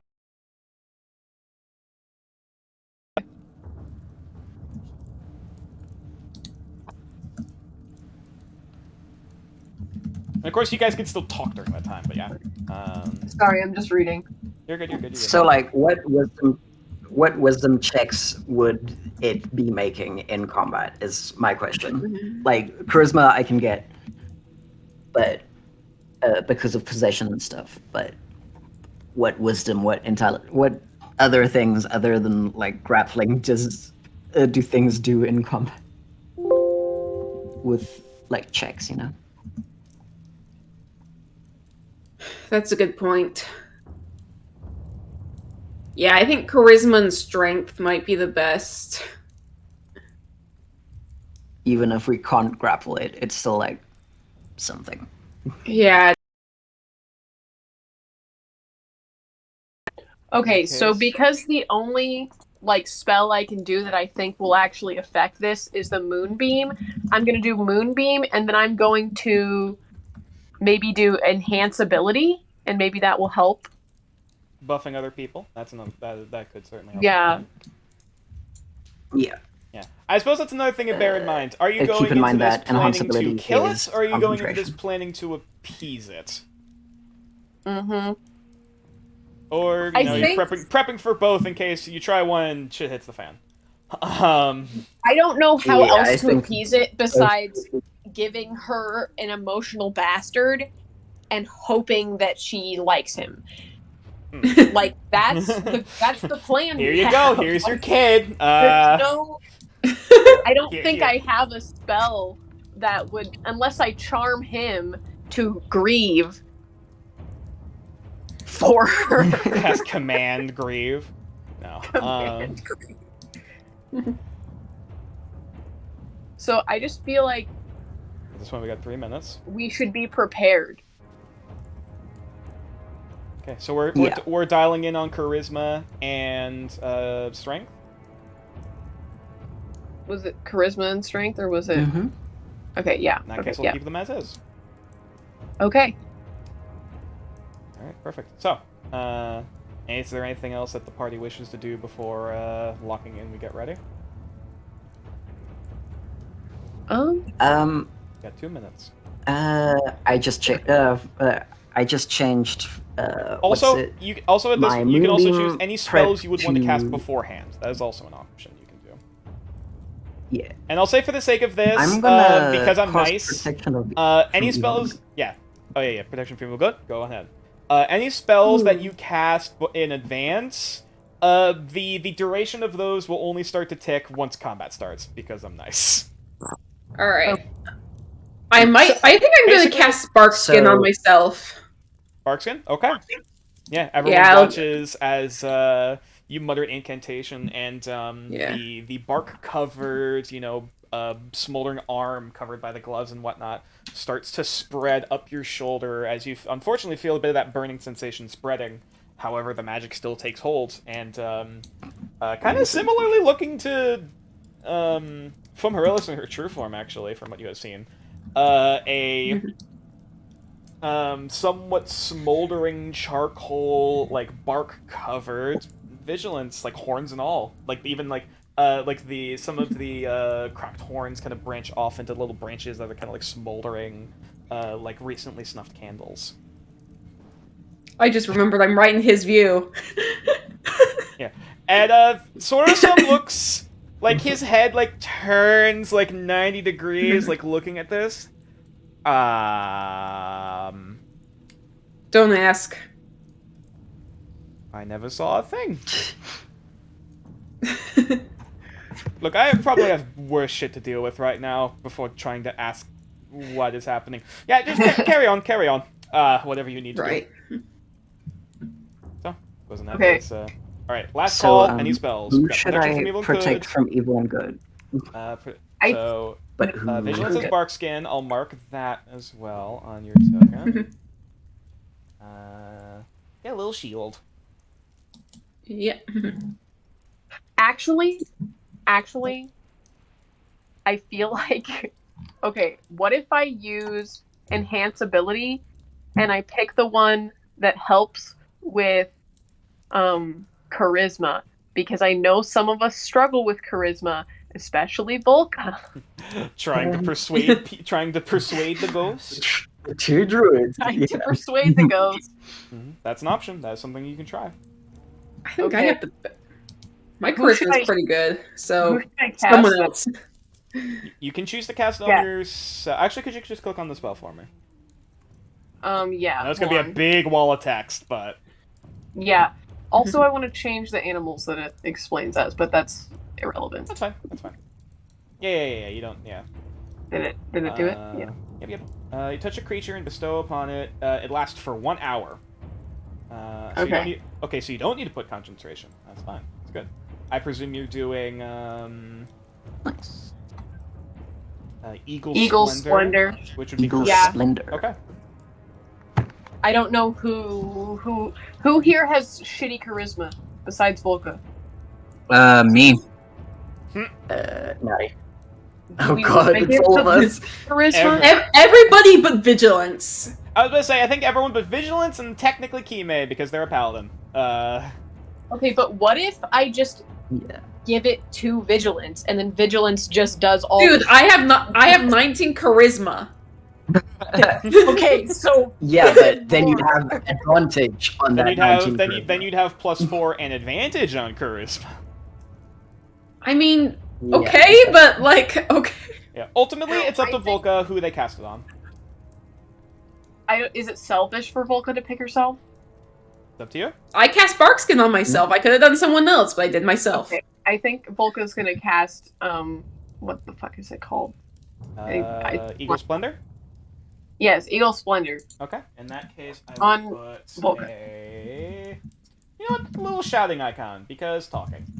All right, Fox's Cunning. Not Fox's Cunning. Eagle Splendor. And finally, Nara, you want to cast Protection from Evil Good. Are you doing that on yourself, or are you doing that on someone else?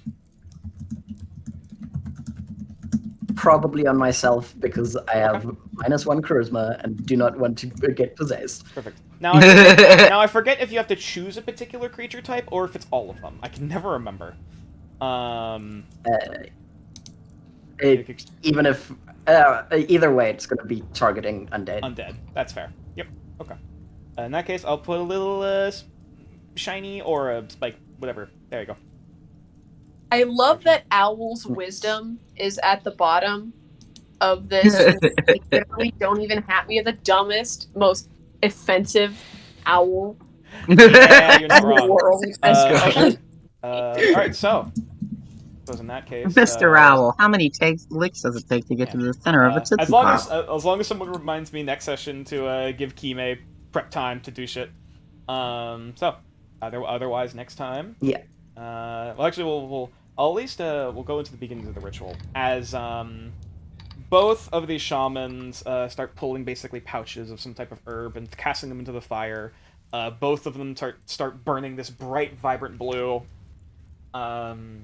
sort of purplish, bluish white as they start to like crackle and pop, and the sparks and licks of flame coming from the bonfires actually start to like coalesce up on the ceiling, and you can almost see a version of the night sky, even though there is no skylight, as the stars speckling across the cave ceiling.